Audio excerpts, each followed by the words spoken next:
how are you? For our full moon in, whatchamacallit, in Sagittarius, I just realized I have to, what did I need to get? I need matches because I accidentally blew out my candle and I only had one match left. And then I also need, my water. Let's see. Make sure I don't have a black screen so that I can record your reading over and over again. Yeah, I feel that.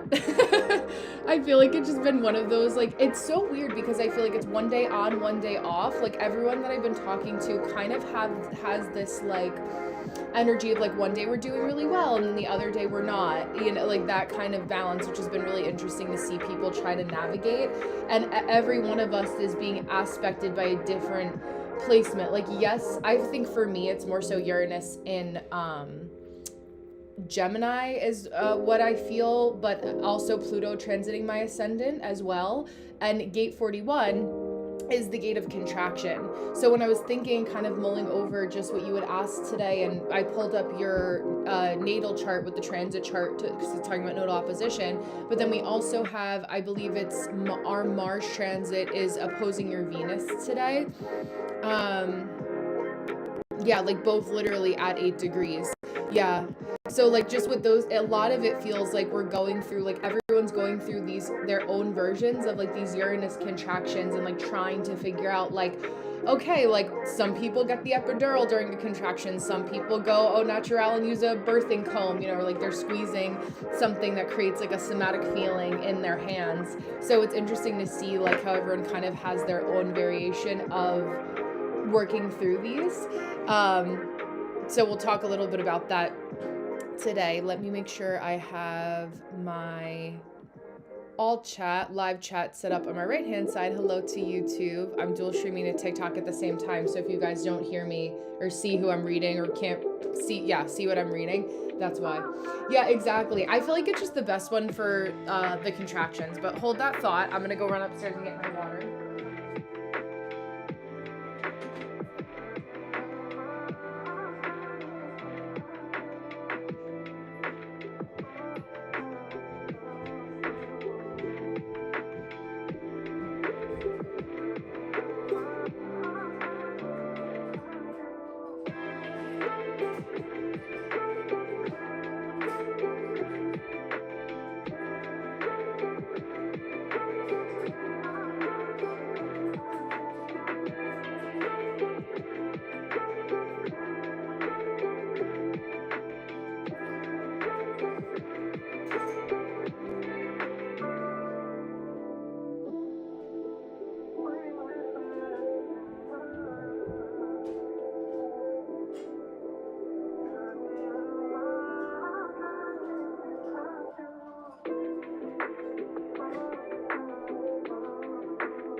Also going to lower the music so it does not blast everybody's eardrums. Hi, Deanna. Hi, Bren. Hi, Lana Del Rey. How are you, Lana? It's so funny. I was just, like, Lana Del Rey, when she was Lizzie Grant, went to my college. We're a few years apart. One of my professors for my arts and collage class was actually, like, in school with her. But, like, they love to use, like, I think she was there for like 2 years, if that, and people love to use that as like, I think we talked about this, yes, exactly, yes, I think I told you this story, but it's funny because she just, they just popped up with like the memories yesterday. I think they were like 12 years ago, Lana Del Rey did a showcase, but it's just like that funny like claim to fame. But hi, Bren, I hope you're doing well. Let me see. Bring up my notifications here.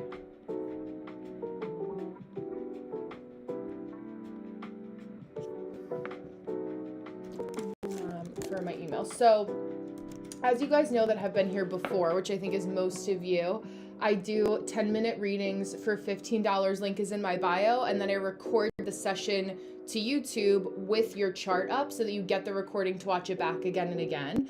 For those of you that are members of my Patreon, you guys get one complimentary reading as a part of your $22 membership, yes, but membership per month, so that you can use that again and again. So if we don't have any questions and Orion is here, I will do, Orion, if you're cool with it, Gabe, I'll do your reading now since we're here. Happy Saturday, yes.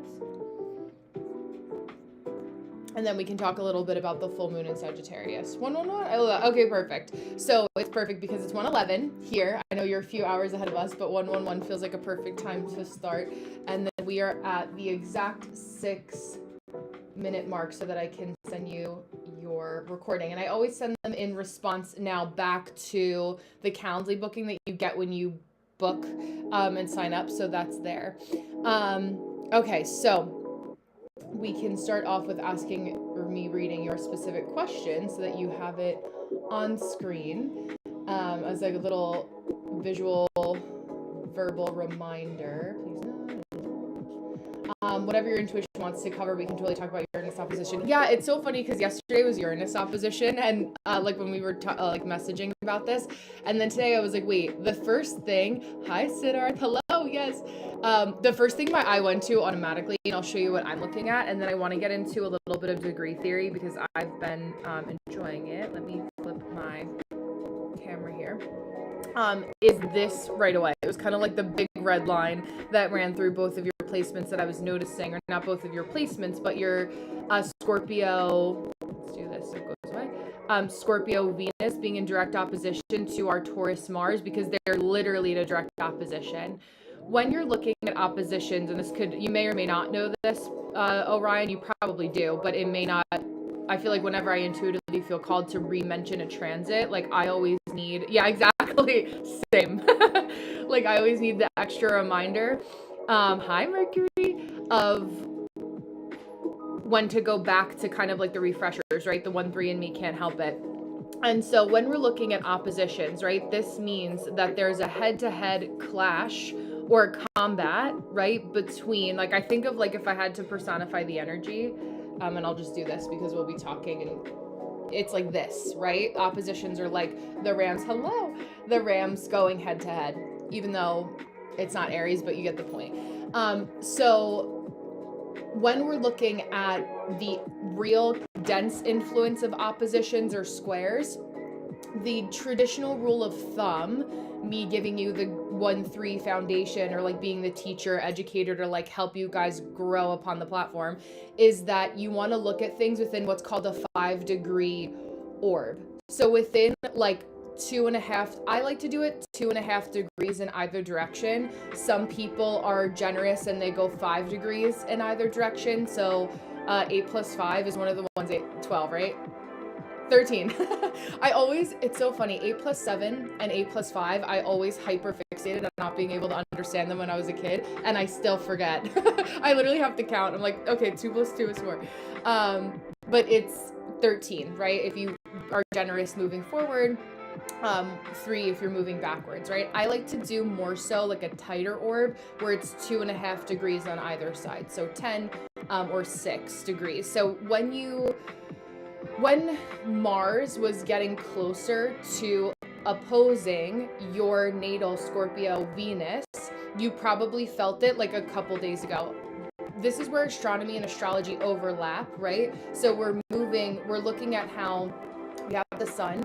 Mercury has its fastest orbit. It's the sign that theoretically, without a retrograde, right, changes signs the most quickly between the 12 signs of the zodiac, so on and so forth. Then we have Mars. Yeah, so what Wednesday would make sense. That sounds about right.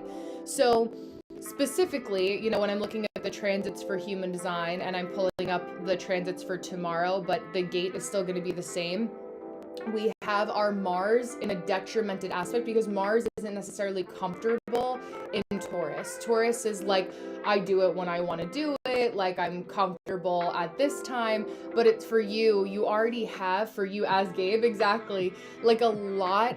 It's so interesting, and I was thinking about this just because in how many years we've known each other at this point now through this portal, like you're kind of amorphous blob. I was saying anamorphous blob, and then Deanna sent me a video that was amorphous or amorphous because of the Animorph series. When if you're a millennial like me, like when we were growing up, there was Animorph, so I like meshed the two words together. Mercury and Aquarius things, but amorphous blob is like the ping-ponging of energy. If we had to condense it down, it's like when I feel an extreme, which is also like just very Aries moon. Yeah, oh my god, there you go, nebulous blob. Literally, it's like, you know that you're all under the umbrella of Orion Gabe. Like we all, Hannah works exactly. We all know that blob, but it's trying to track our routines. And this is where like what I liked about human design that first felt overwhelming in astrology to me, until human design made me take a step back, because I don't have a brain that moves as quickly as Gabe's. But and I'm just doing a paid reading, and then I will look at the comments in a second over on YouTube, because I see you guys in the chat. But the micro things that we deal with on every single day, no matter how complex and confusing that they feel in my 10 years of doing this now, when we come back out again, we realize that they're all kind of like the same patterns or cycles. Just like Pluto's always going to get back around to Aquarius. It's always going to get back around to Cancer. Even though it takes a long time, everything is a cycle, right? There's like so many cycles, so many flows. Things are circular or feel like an oval, right? Sometimes we go really quick around the bend and then it's long, and then we go really quick around the bend. Things will, yes, retroactively, yes. Yes, I feel like it's a very Aries moon of you too to have that, because it's like you, and very sacral manifesting generator. Like it's so weird to be somebody, because you like me are like, we're very intellectual and we're up here a lot, which is where Mars might as well just be info dumping in your brain, and you're like, oh my god, like I need it to shut off a little bit. And all of that is creating some opposition to my Scorpio as well. So I've been feeling a lot with that like Scorpio stellium too. So I'm like, okay, like I know that whenever there's things in Taurus, it creates natural tension for me. So instead of being surprised by it every time, I still allow myself to be human as a sacral, let's say, manifesting generator, even though email, like we're sacral beings, right? Yes, gate 4. Yes, exactly. Thank you, Mohammed. And so a lot of it is like, I know that this is my predisposition. If I don't beat myself up for being predisposed this way, but every time this trigger rears its ugly head, I create another tool. I always say like tool for the toolbox with you. Like I create another tool that goes in the toolkit, then it doesn't, I say like the cycle time is quicker. There are certain things that, yes, I've outgrown, or certain things that used to trigger me that don't trigger me anymore, because every time I didn't beat myself up for the trigger, but instead I found a tool to help me shorten the time that I was lamenting over said trigger. Because listen, all of our Scorpio were sister signs to Taurus, because it's the rumination, it's the obsession. For me, over the Virgo Chiron, it like airs on the side of OCD, right? So I'm like, I have to like, it, like I used to have a ED, right? So for me, when it was really bad, when I was in like very late teens, like early 20s, I was like, okay, like if I didn't eat perfectly on my diet, I'd be like, oh, what's the point? I might as well just eat whatever I want, or like finish the bag of cookies. So then tomorrow, at least all the calories from the cookies are gone, instead of starting over tomorrow, which is still Virgo Chiron too, because it's like Virgo rules the gut and like all that I could say. But for me, I was like, okay, I know that that's my trigger. So like, what is it that my body, my blood, things, yeah, I can imagine. Well, especially being in that industry, you were there in like, I'm sure prime culture of that. Hey, Ben. And we see the repeated cycles now, right? So I'm like, oh, like these are a lot of things I remember reading in like J14 magazine or Tiger Beat, and like women looking the same, and the certain types of exercises. Right now we have it where it's like online, it's our digital catalog, if you will, digital magazine. So I think for me, right, like I the distinction between you and I in that way is like my experience is perfectionism, right? Whereas yes, exactly. And for you, it's like you're more, I feel like with Sagittarians and also that Cancer rising, like you do have more self-forgiveness, which is good. even if you do really beat yourself up, which is a weird kind of like paradox to be in, because you're Cancer rising, you're inherently the moon. So you do have that quality of knowing like how to nurture yourself or not feel bad about having like a human moment. But I think with Pluto, like your Uranus opposition rather, and Pluto, right? Gate 41, gate of contraction. A lot of your Uranus opposition will be exactly, and I love that about like us being manifesting generators. Like shameless plug for MGs. Like even if it's messy, like not everyone interprets the mess, and we're like, oh damn, like that. Thank God they didn't really take it like that. You know, like we kind of have that in our coding, if you will. I think my Leo risings too will also relate to that. Maybe Gemini risings too. But yeah, a lot of it, and it's interesting because so much of your Uranus opposition is throat activated, right? So your Uranus, or the Uranus, I should say, right, is in gate 20. So it's opposing, if I go back here so you can see, your actual transit, your Uranus and Sagittarius. So what's interesting is that the full moon is also conjunct your natal Uranus placement, right, which for you is at 10 degrees. Let's do a little bit of degree theory here for 8 and 10 degrees. Get out my little cheat sheet because I'm still remembering all of that. What did I label it as?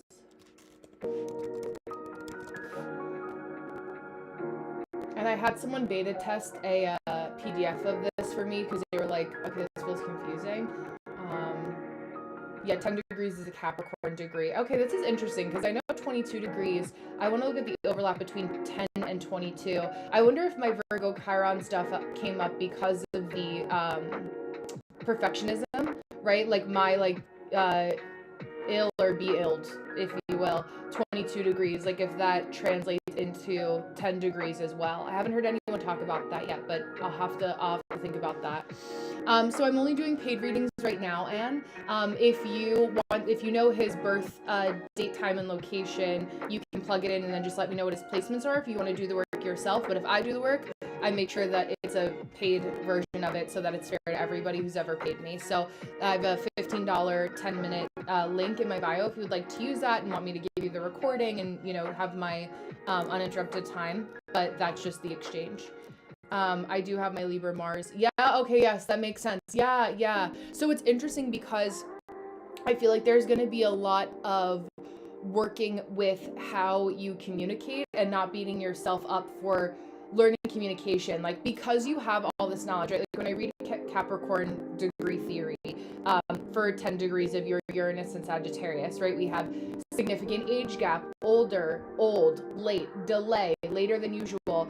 For me being Capricorn ruled, the best way I can describe it is that I would make myself, I'm like, oh, like all of a sudden things just clicked one day, right? So I feel like even though Uranus oppositions can feel like overwhelming, it's kind of like how I feel like 13 people now just popped in, how I experienced my Saturn return, where I was like, oh, like it's actually easier when the transit happens. It's almost like the anticipatory anxiety of the transit when you're uninformed, right?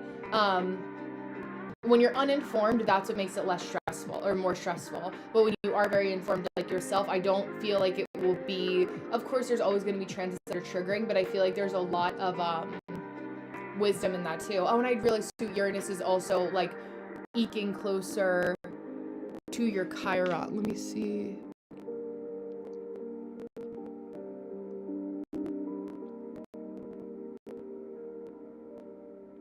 Yeah, so it already went over your Chiron. That's crazy. I feel like that in my Saturn conjunct my Venus teaching. Yes, exactly. Listen, Saturn return, or the people that are going through their Saturn return right now, and I feel like you as a mentor already are also in that vein of like, I have to, every day on YouTube that I'm live, I'm constantly, because I have a lot of younger folks, you guys that are on YouTube over there, and I'm constantly having to remind them that like, I am not Brenna Prime. I'm Brenna who does, Patreon, Human Design, lives, but like I'm not there for you to type in your request in your order via comment and then respond to that right away. I'm not a bot, contrary to people asking me if I'm AI all the time.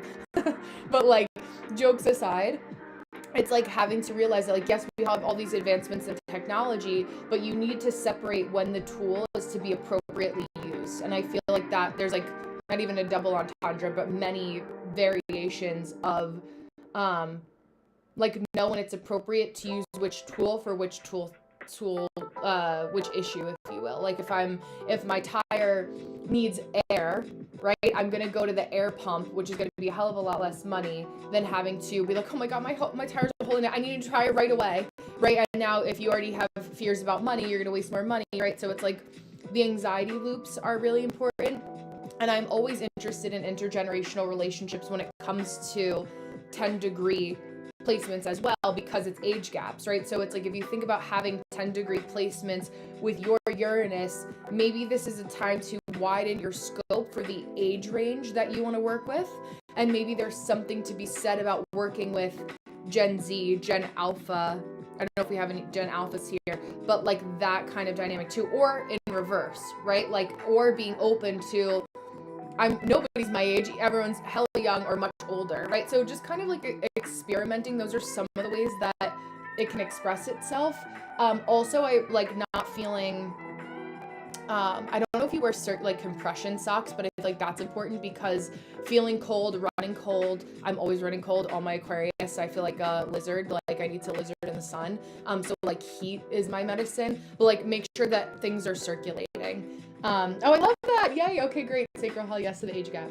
Your unconscious 60.2 actually does help me default to try to get. I love that. Yes, it's true. Because it's like, okay, I see this roadblock, but I'm not going to take that for an answer. I do know that there's another route to the same destination.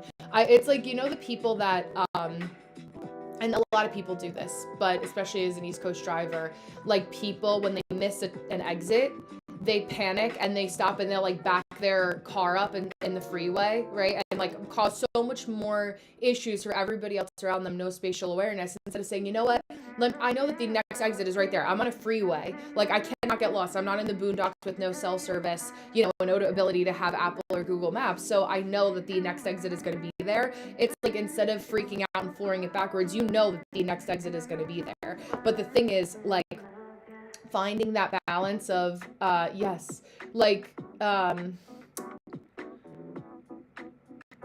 a lot of intrusive download thought is like not letting other people's chaos disrupt your peace, right? I had somebody the other day as well tell me that they were okay with being yelled at by somebody that with their employer because they had done a lot of crappy things in the past. And so they almost saw it as like a way to reap what they sowed. And I also feel like there could be a deep-seated element of that to you. And if you learned your lesson, right, and you got it, and you're like, I understand. Yeah, exactly. I know, it was bad. You understand that, like, nobody, like, it's like karma, right? You don't have to create karma, nor is it actually yours to create. So it's like, it's like, why do bad things happen to good people? Why do bad people get away, you know, doing bad things? And it's like, if for whatever reason, I don't have all the answers to that, but it's been something that I've been thinking about recently that maybe is a good Gate 24 seed to plant in your brain to kind of mull over. But like don't punish yourself. And I know there's like the first layer of how you punish yourself, but I feel like there's another layer to not, like, don't feel guilty, you know, if you've, you know, said your sorrows, even if it wasn't to that person directly. Like, I feel like there is a way to wash your hands of it in a loving way. I love that. Yeah, I love that. And I more so mean like generational, yes, and maybe that's how it's applying, and I'm just not picking up what you're putting down as quickly. Maria, I'll answer in a moment, because I'm just finishing up a paid reading for Orion Gabe here. But thank you for your question. Okay, good. Yes. Okay, that makes sense. I think it's just like we all make mistakes of varying degrees and levels. And so like, it's like it's been forgiven is what I hear. Like, it's like you don't have to lament over it. And I think sometimes it's like we lament more and talk about the issues that we're more comfortable with because there's like another little extra little like part of the pimple that needs to be like removed. It's like, oh, that's gonna keep coming back if I don't go to the dermatologist and get it out. And I feel like you just kind of went boop and it like came out. It's so funny because I forget what it's called, but there's like a linoleum where people make stamps out of. I don't know why that's relevant, but that's coming up. Yeah. Yeah, of course. I think it just is helpful to have, yeah, like I'm the same way where it's like that extra like healthy, like there's a healthy expression of validation where like just having somebody pick up on it. And it's even better, like you didn't have to tell me about the situation. I think this is very Scorpio styling of us. I had no idea about the situation. It's not my, like, I don't have to go deeper. Like, it's like my brain can stop here.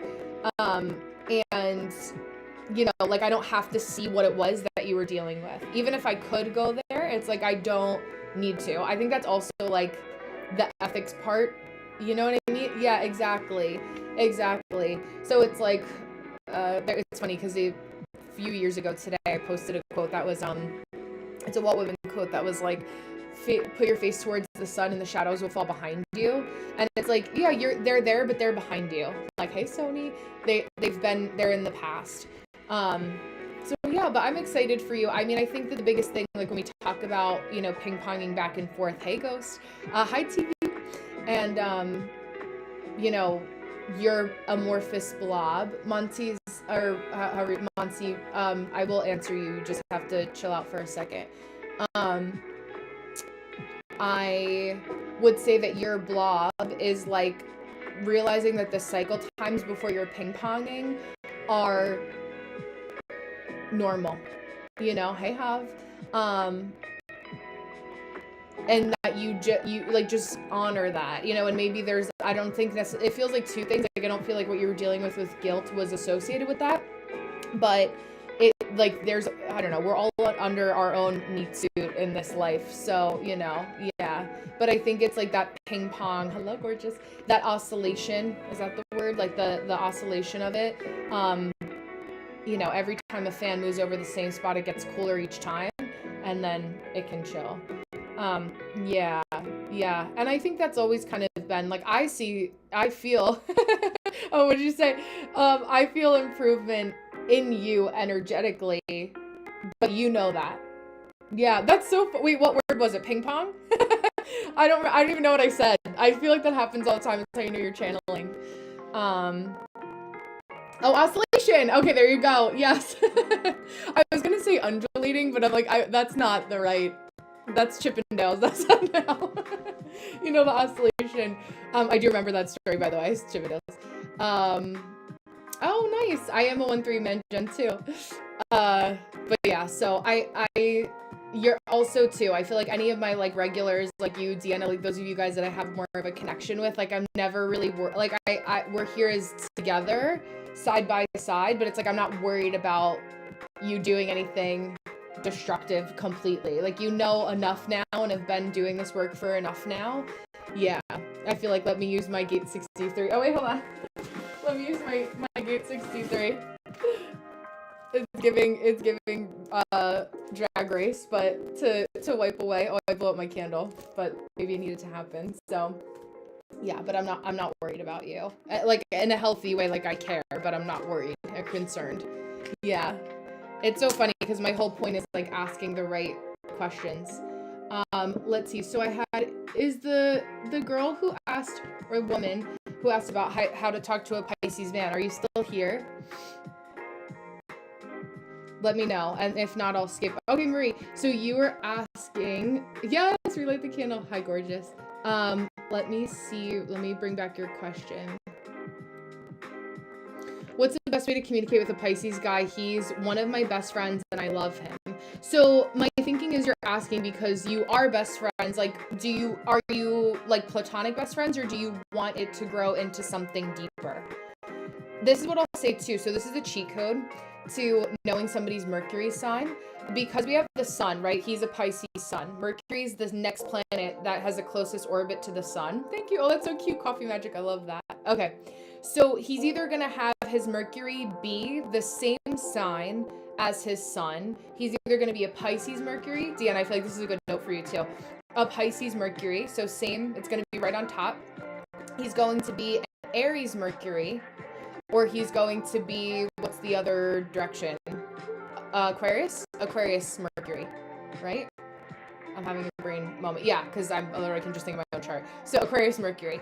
So that kind of gives us 3 specific flavors for how he communicates. Now, TikTok is not a friendly place for Aquarius men. So anything that you find is going to be, and again, you have to remember that a lot of people go to the internet to complain or lament about what isn't working. We go to Google to ask a question, to create a solution to one of our problems, right? So you have to remember that a lot of people don't necessarily come to, yes, the internet in an objective space. Now, two things can be true, right? Pisces men, you also feel younger. I want to say like early 20s, if I had to guess. Is the frontal lobe for him developed yet? Is he 25 or older? Because that will also help change my answer. I wish we could work around our biology, but I've not yet seen it work differently, so to speak. I think for, while I'm, incarnation, nice. While I'm waiting for, that makes sense, gate 51 as to why you're asking again and again. I need it now, I need you to answer me, gate 51, thanks. 27, okay. So, he may be in his Saturn return, which is in Aries, which could potentially be conjunct his Mercury if he's in Aries Mercury, which means that his communication is slower. I also think that like Pisces men don't like to be forced to do anything. So if he is to truly be, okay, yeah, there you go. If he is to truly be, psychic things. If he is to truly be your partner, right? Like you won't have to force communication. I will say this, the biggest issues that I always see in relationships is communication. Everything boils down to a lack of communication, and communication authentically. People think that they're communicating, but if you're not, I can tell you're an Aries, they're not actually vocalizing the words that are accurate. So like, for example, do you watch Summer House, Marie, or do you know anything about Summer House? Because I'll lead to a parallel there. Or you're a Leo with a Cancer stellium. Yeah, and I think like as a Leo, are you a Cancer Venus? Yeah, okay. Hello, UTV. So I just binge watch it because my friend is, Aries. You have no patience in communication. I can tell you're an Aries stellium in the 3rd house. As the way that my jaw stayed in place, absolutely. But while I'm answering Marie's question, okay, Moon and Leo Venus, yes, absolutely. Okay, we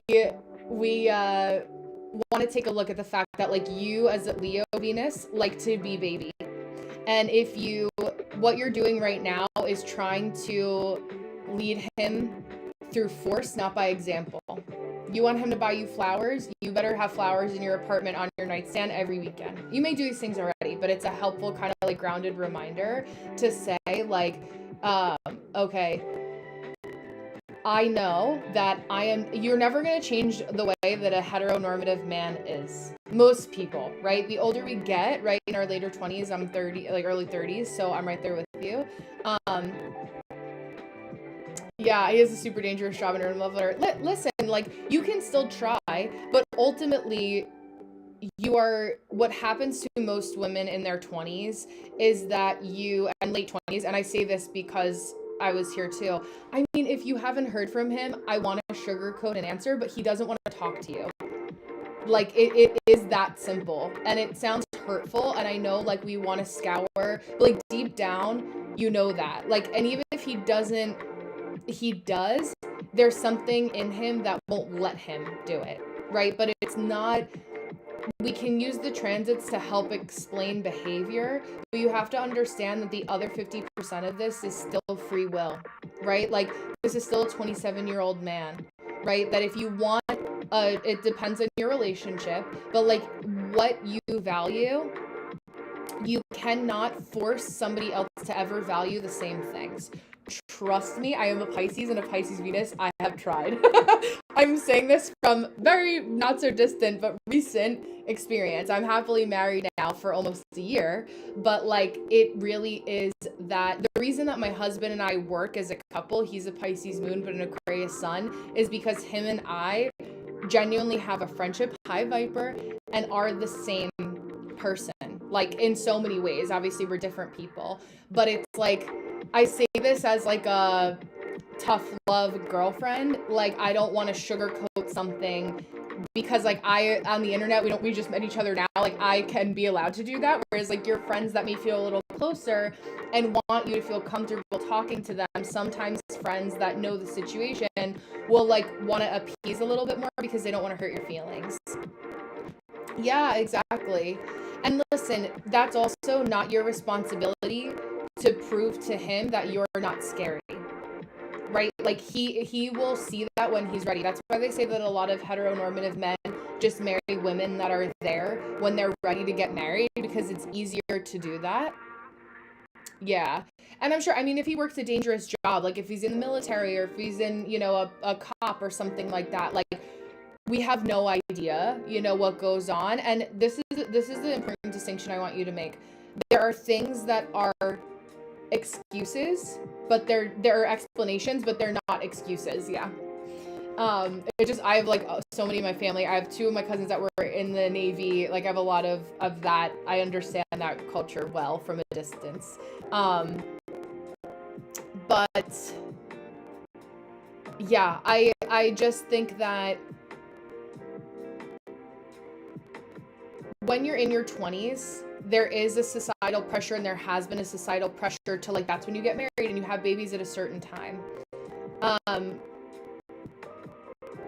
I also think that there's a lifestyle also because of that that's promoted within the military. Like it's very Americana. It's like, the pretty girl marries the Navy guy, and like they have kids in a farmhouse, and it's Ella Langley and it's Morgan Wallen. Like there is that kind of lifestyle that's also glamorized, which isn't a bad thing if that's your true lifestyle. But this is your time to really think about like, what is it that you as Marie wants? What do you value? Like, if you have to ask for it, it's already too much of a push. Like if you want him to write you a love letter, but he's not naturally gonna do it, it's already too much. Like my husband, we're coworkers when we were the same age as you.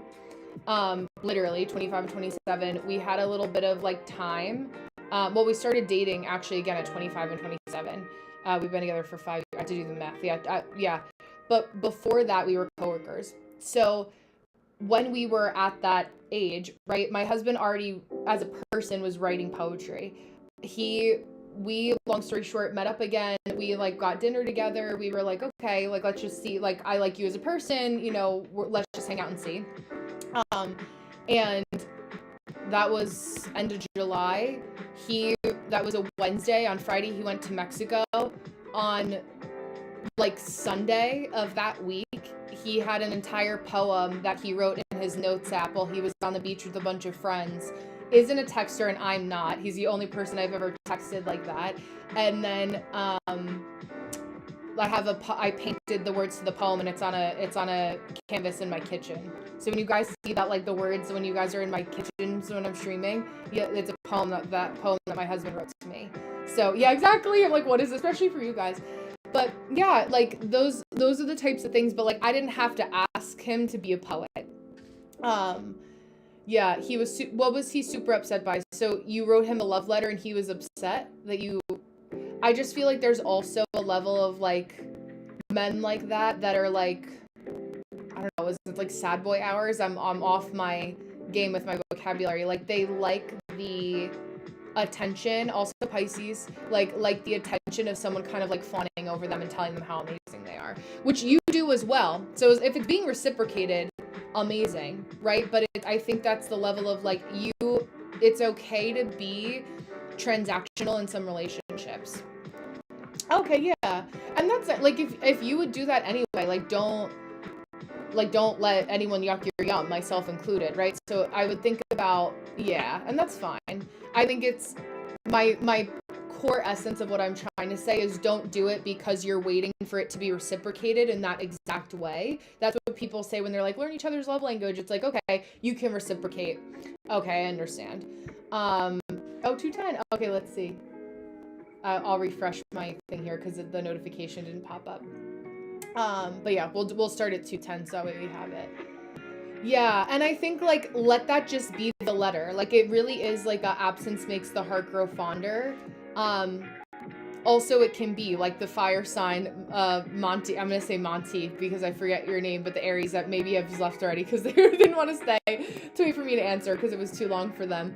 Um, but like, yeah, it's like I'm not a texter all the time, and also like his job, like from a safety perspective, like requires him to be on. So like, don't take like, oh, we're not texting all the time. Like I think that there can be that stigma of like, oh, well, you have your phone on you all the time, like so that way you can always text me. I know that as somebody that is a Pisces, like I will engage when I'm able to actually be there. Yeah. And I think this is your time to work on like figuring out what you can do to occupy your time in the interim in a healthy way. But it's like him not communicating. Like you literally can't, hey Freedom Guy, nice to see you. You literally can't call or FaceTime. It's not that because of where he is. He's probably on the ship in the middle of some God knows where ocean, on a base somewhere.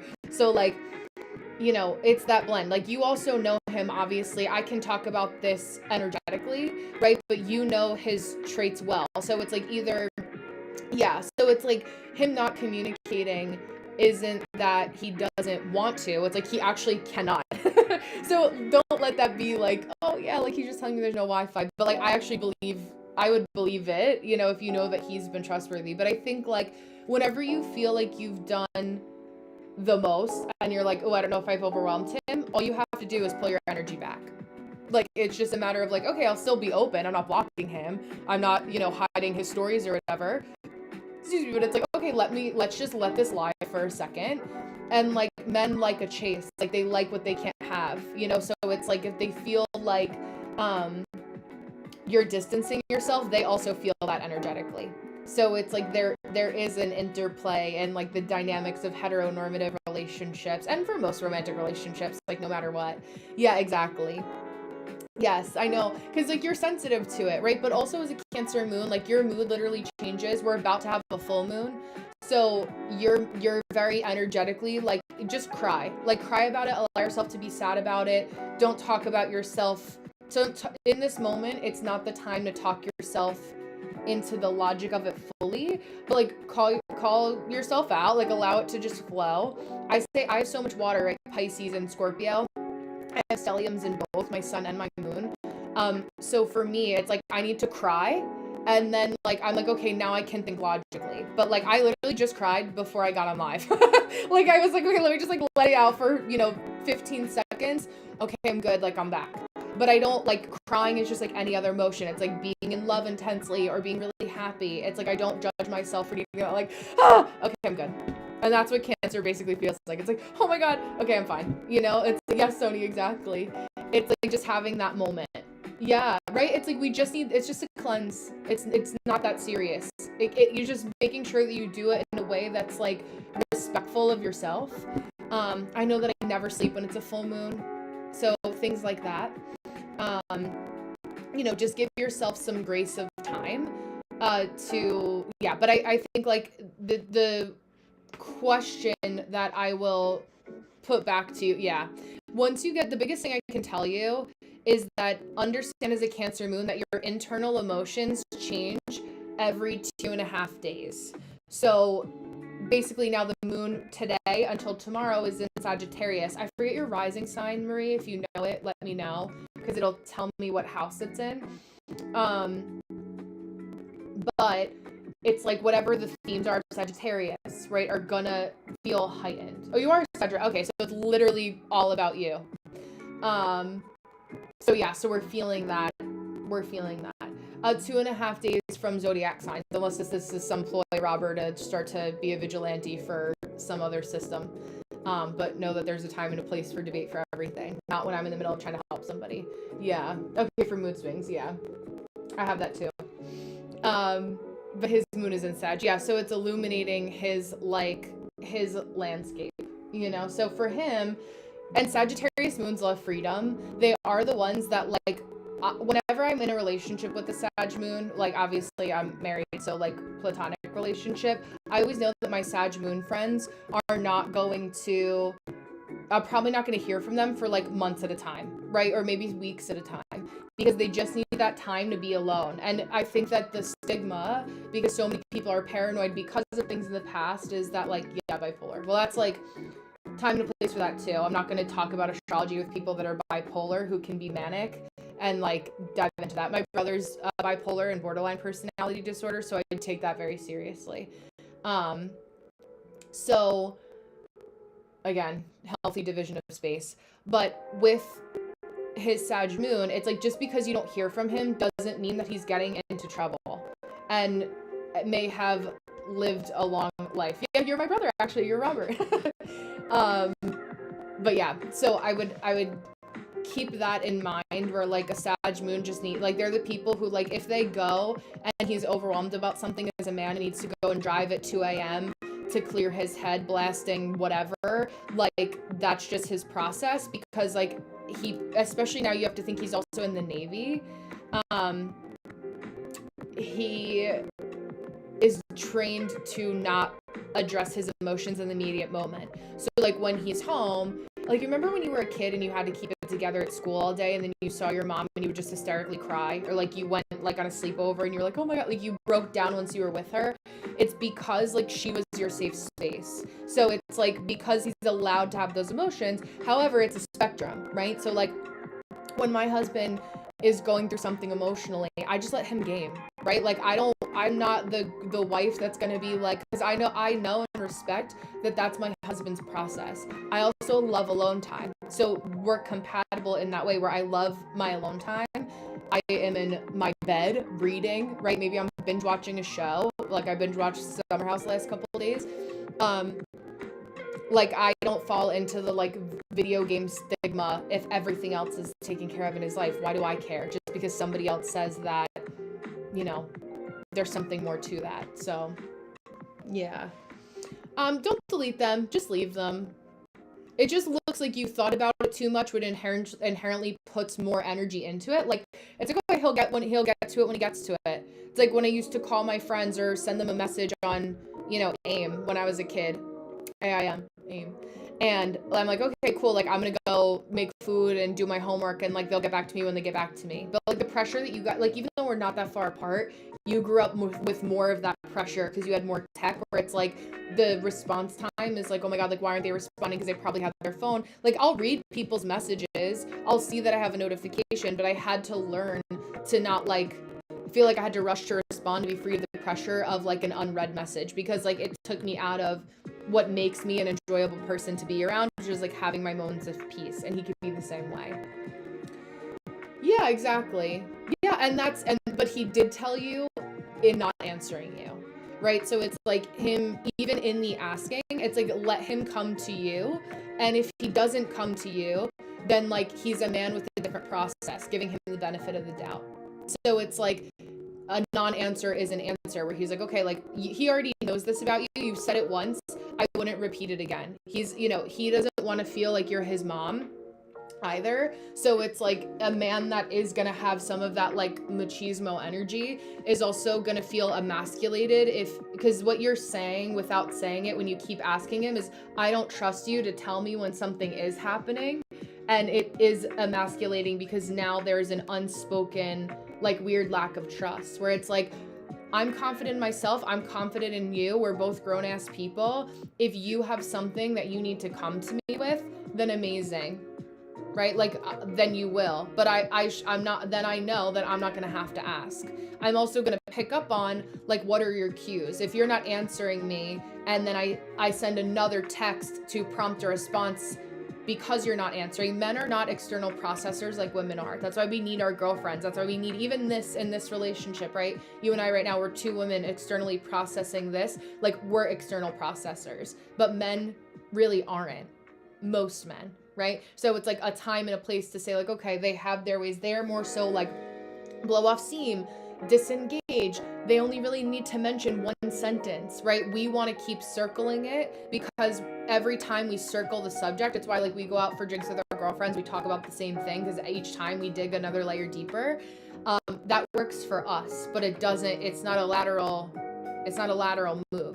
So instead of internalizing that and making it feeling like there's something wrong with me because he's not externally processing. It's like, he's not an external processor.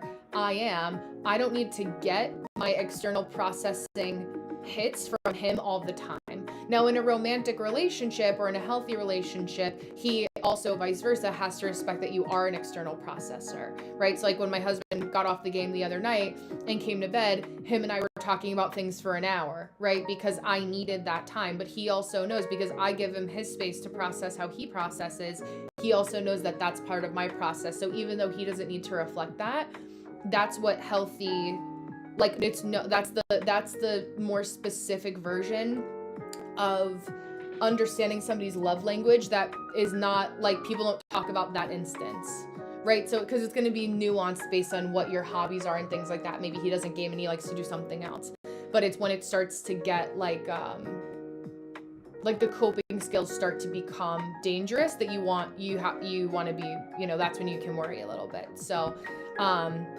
but yeah, I did dual stream this to YouTube. So if you follow me on YouTube at like the 45-minute mark, we're at 51 minutes right now, you can listen back to it again and again. But it is there. It'll say Full Moon and Sagittarius readings is the name of the live stream under the live tab.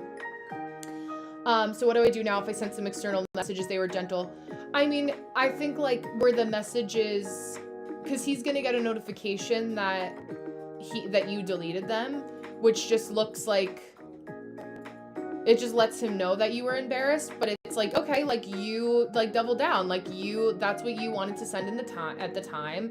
If he really is your friend and does care about you, like you weren't like, you didn't send some crazy message that's like 18 paragraphs long about how much you love him and like you wish that he responded even though you know he has no Wi-Fi. Like if it was like that, I'd be like, okay, maybe we can delete that one. But if it was just like, hey, like I'm here for you, like I wouldn't freak out about it more than you already have. You know, it's like this, like, it's just like, okay, I sent it, I doubled down. Okay, yeah, whatever, you know, but there's more,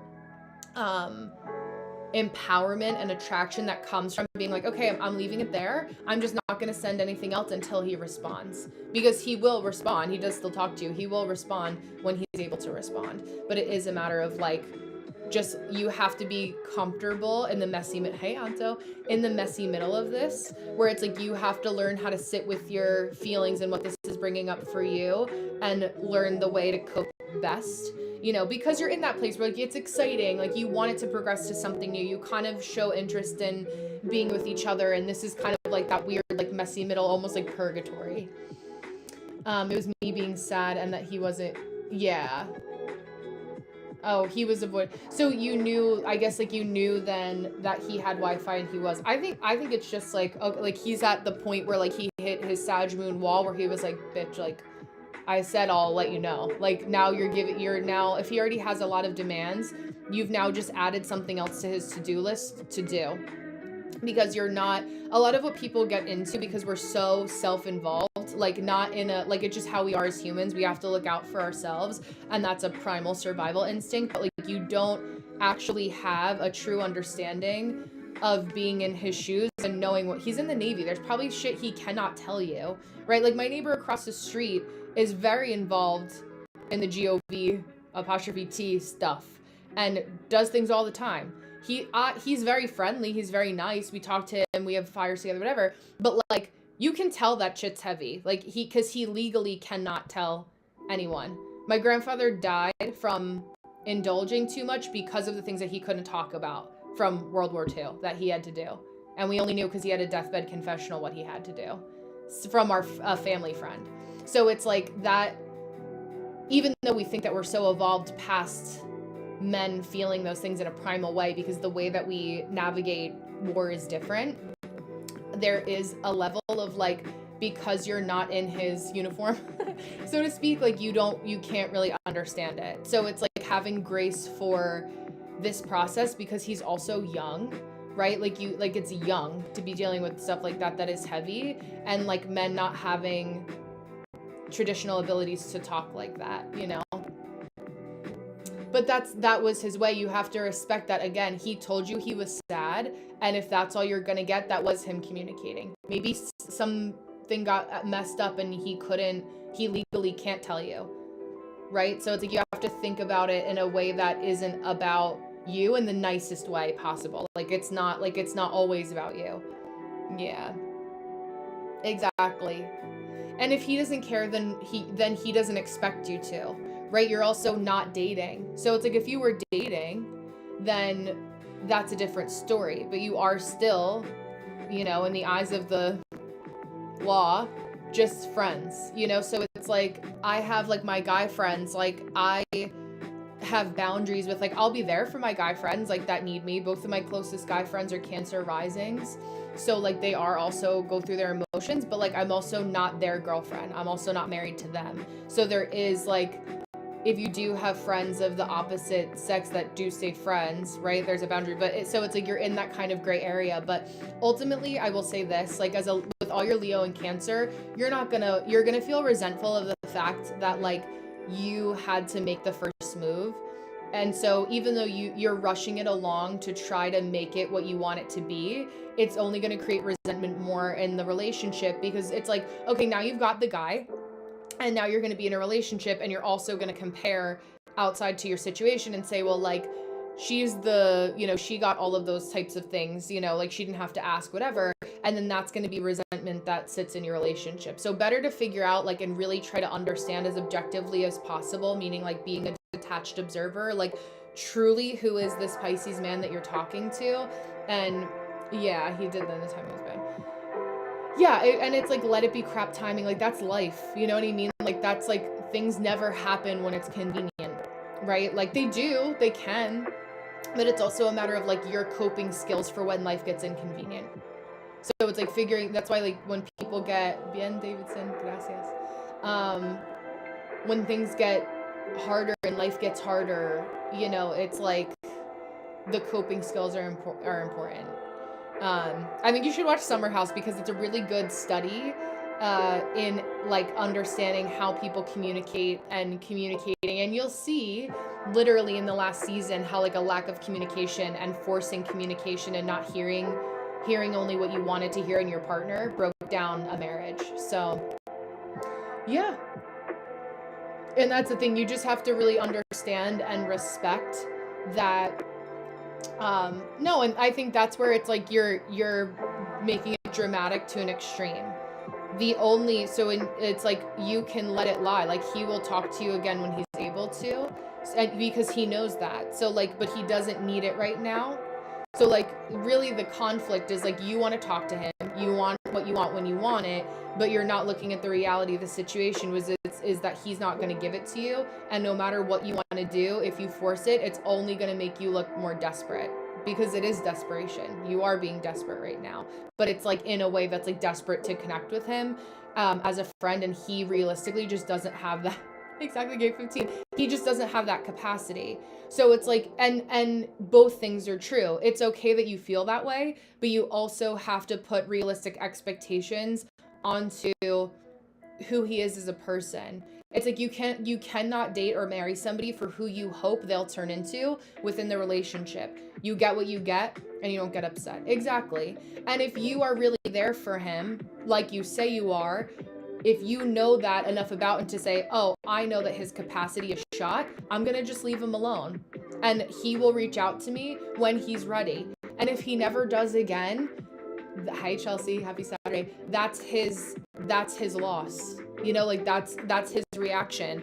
And sometimes it's like, it really has nothing to do about you, right? Like, I had a very close person to me that I had to let go of because they were not responsible. They were smoking all the time to numb their feelings, did not prioritize getting out of their parents' house when they were complaining all the time about the rules of the parents' house. I was like, if you're not paying the mortgage or the rent and you're in your 30s, you get what you get, you don't get upset, right? You either complain about the rules that you have to follow or complain about how you're tired from having to work. But a lot of people don't want to admit their reality and come to this work thinking that there's a work around. So coming back from it is just accepting the data that you have in front of you, right? Like when we discussed here, like there's no other workaround for the solution other than you told him that you were there for him. He knows that. He's a man, right? That knows this. And hey, Steven. And that's it. Yeah, I do mentoring. Yes, send me a DM, Marie, and I'll send you a discounted link for your first session. So it'll be 99 instead of 150. But yeah. No, you're not an idiot, girl. I have many a times, but like this is like, yes, we're talking about it in this space in this way, but I promise you, any person that's here, especially a woman that's saying that she's lying, that she has not been in this exact situation, myself included, like I can speak to it so well because I have been you. She has been me. I have been you. Like we have all been there. Like I can speak to it from a neutral place on the other side of it because I'm married now, you know, XYZ years after this, but I didn't get here. I got here because I allowed myself to be vulnerable and to make a mistake. You know, but everyone here that's in my lives, like nobody that isn't actually a nice person ends up staying for long. I've let go of like I don't have like rage watchers that stay for very long. Yeah. Yeah, I know. And we can talk about it. If you have, we could look at his chart too, just to kind of help you understand his chart in relationship to yours and how you're different. But yeah, just send me a DM and just be like, hey, you know, this is Marie. We talked on live, like whatever, and then I'll send you the link so that we can book some time together. But yeah, Deanna, I think you had said I see it's 2:06 and you had said 2 o'clock, but I thought you said 2:10. Maybe I just read. Did you want me to wait? I was in my head. I was like, oh, do you want to wait until 2:10 because you were finishing something up? You were saying or finishing cooking. Trying to get to the.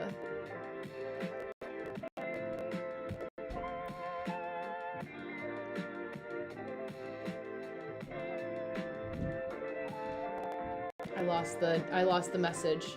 Okay, you're sitting down now. Okay. Give me a thumbs up. Let me know when you're settled and we'll start. But there's still 3 minutes until 2:10. No one booked after you, so we have time. Yeah. But listen, like you obviously have a good heart. Your placements are so beautiful. That like you deserve the love that you give so naturally to be reciprocated in a nice way. Scorpio. So I have a Scorpio moon. I will say the Capricorn moon squaring. I just feel like I always connect to Capricorn moons because myself also is a Scorpio moon. We had to grow up like early on. And thank you, Marie, for being vulnerable too. Yeah, I know the feeling. Because it's like, wow, but it comes down also for him to a self-worth issue. Does he feel worthy? What was his relationship like with his mom? Did his mom allow him to be emotional? Was it safe? Right? Like there's so many layers we could get into without airing all his dirty business out online. So you know where to find me. But yeah, of course, absolutely. I'm happy. Thank you for being vulnerable because it takes a lot of like effort to do that, and it's nice. I don't know. It's nice. Like this is why they say like strangers support us more than our friends sometimes, just because our friends like want to stay our friends, and sometimes it's hard to like have that with friends. So we're kind of in that like neutral third space. I almost feel like it's like the coworkers. Like I am self-employed, so I don't have coworkers. Where like, it's like that kind of energy. Yeah. He probably just didn't know what to do with it. He's not in a space that allows him to be emotional right now. But thank you, double W. Say that 5 times fast. But yeah, squaring Lilith. Lilith in Libra is. Let me see. Go back to our home screen. Oh, you're Lilith in Libra. I understand.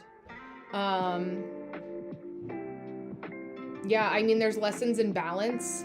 I feel like Scorpio is an extreme sign, so like your Capricorn moon that wants stability squaring a placement that wants balance is like getting thrown off, but like also W, like knowing that you're gonna get thrown off, so you therefore throw yourself off on purpose is an important distinction. Yeah.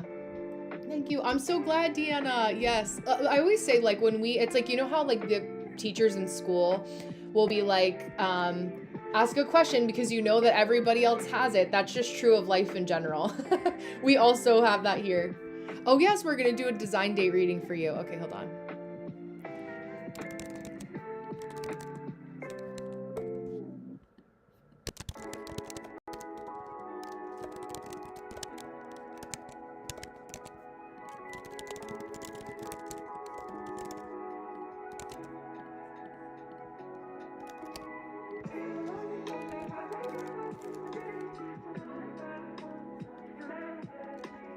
Try to make it 2028.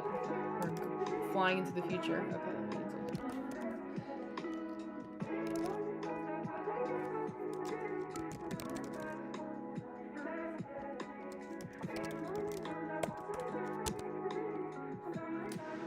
You're welcome, W. Yeah, I'm so glad. Yeah, if I knew, I wouldn't have sent it during that time. 1000%. But that's how we learn, right? Like, we learn what other people's like triggers are, and like the best thing that you can do is like sit with the discomfort, because we don't like discomfort as humans. So we're like, damn, like, okay, I'll never make that mistake again. So it's like, but it has to be uncomfortable, right? Like for my placements too, I'm like, unless it's uncomfortable, like I'm not actually going to change it. So yeah, echo each other. Yes, I love that.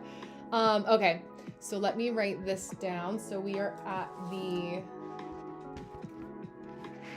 1 hour. My blue pen. So Deanna, 10555 555 number change. I love that. Okay, so I have your design date up here. So energetic management, this is my design date. Things I should keep in mind energetically, your intuitive insight. So energetic management could mean different things. So when you're managing your energy, right? Or when you're having trouble managing your energy, is it that you feel scattered right now? That would be my first question. Like, do you feel like you're divided between many different things? That's intuitively what it feels like, or like having a hard time focusing on that. Rome, was that your birthday too? Happy birthday. I feel like happy birthday Eve is appropriate to say. I mean, I feel like that post that I made yesterday in Patreon for the full moon in Sagittarius is like so gate of focus. Oh my God, so apropos for you. Yeah, I think it matters that you were true to yourself, and if he doesn't like it, then that's fine. Exactly. That's so true. That's such a good way to put it, Tony. Thank you. I'll wait a second for you, Deanna, to respond.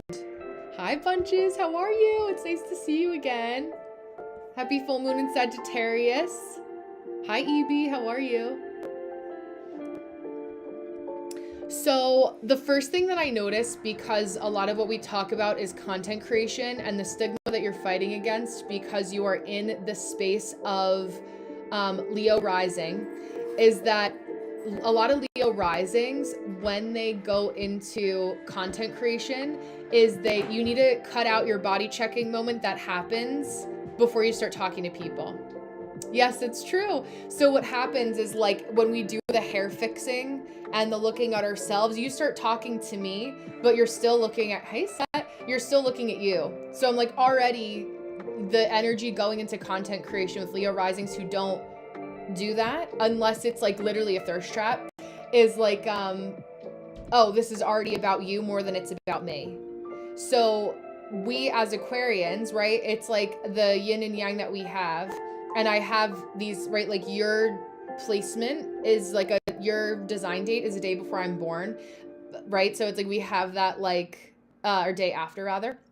So we have that blend, but it's being aware that it's not always about you. And I know that that feels like a trigger wound, but I think that two things can be true at the same time.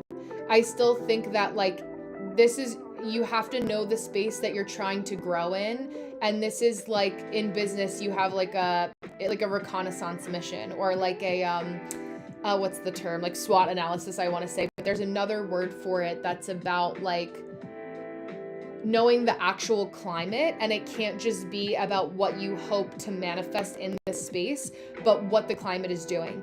So, because there's a lot of information that people can find for free, and a lot of people are new to astrology. A lot of people expect free labor. So you will see how I am aware of this, but I do it in a way that's mutually beneficial on my posts every single day.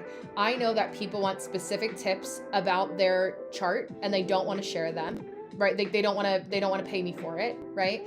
But I also know that as a content creator, I need engagement. So I will drop your rising sign So I give you a tip, but you give me engagement and conversation, right? So that's like the unsexy side of transactional relationships. It's what we all do, right? That's part of the internet, but it's like, how is this mutually beneficial? And being okay with, like, if somebody goes above and beyond and they're appreciative and they're thankful and like they show up and they put in the effort, a la our relationship, they will get more from me because it's a reciprocal exchange.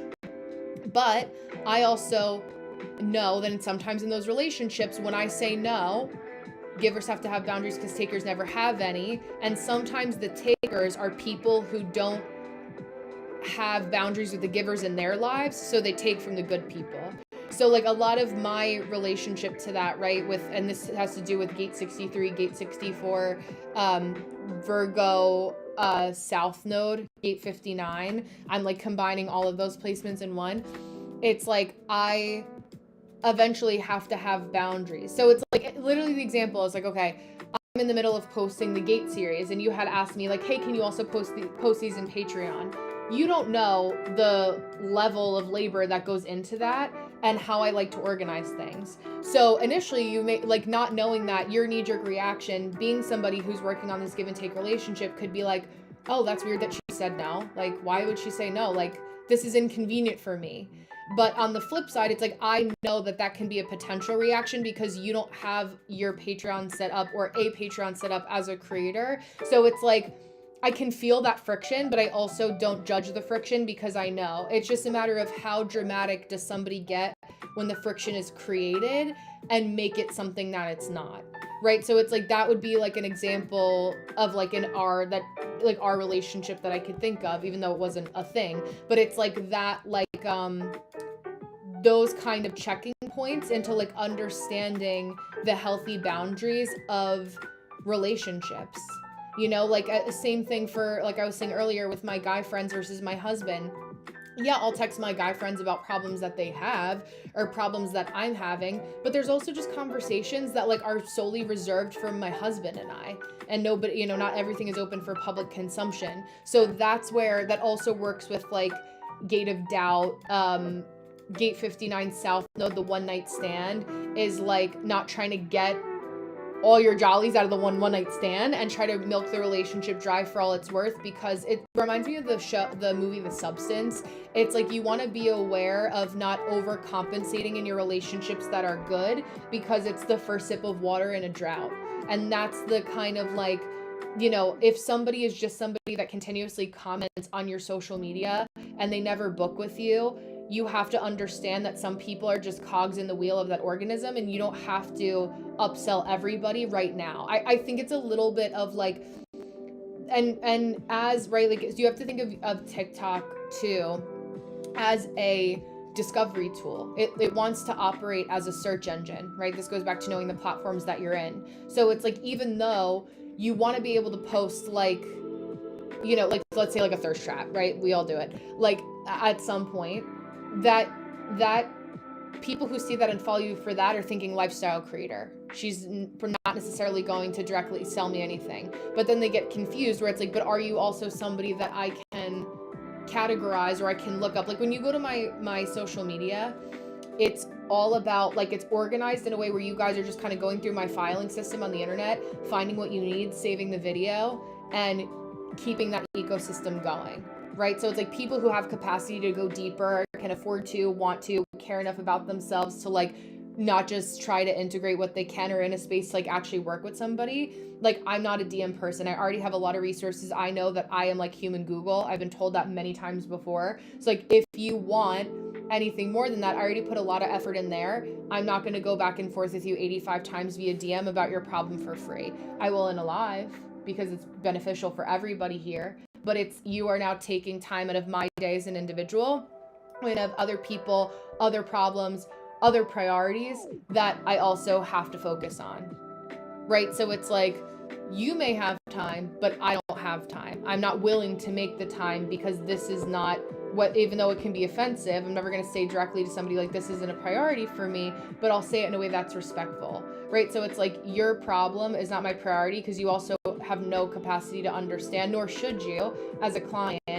what I'm going through. It's not your place, but I make sure that I vent in the rooms, you know, therapy, mentors of my own, that you vent to the right people, so that, you know what I'm saying? So there's like a healthy hierarchy of like teaching people how to treat you and knowing what you're in your relationships for. That's why, like, when we talk about Pluto and Aquarius and community being a thing, it's like we're always going to have things happen in community, right? Like there's always going to be messy mistakes that we make in community.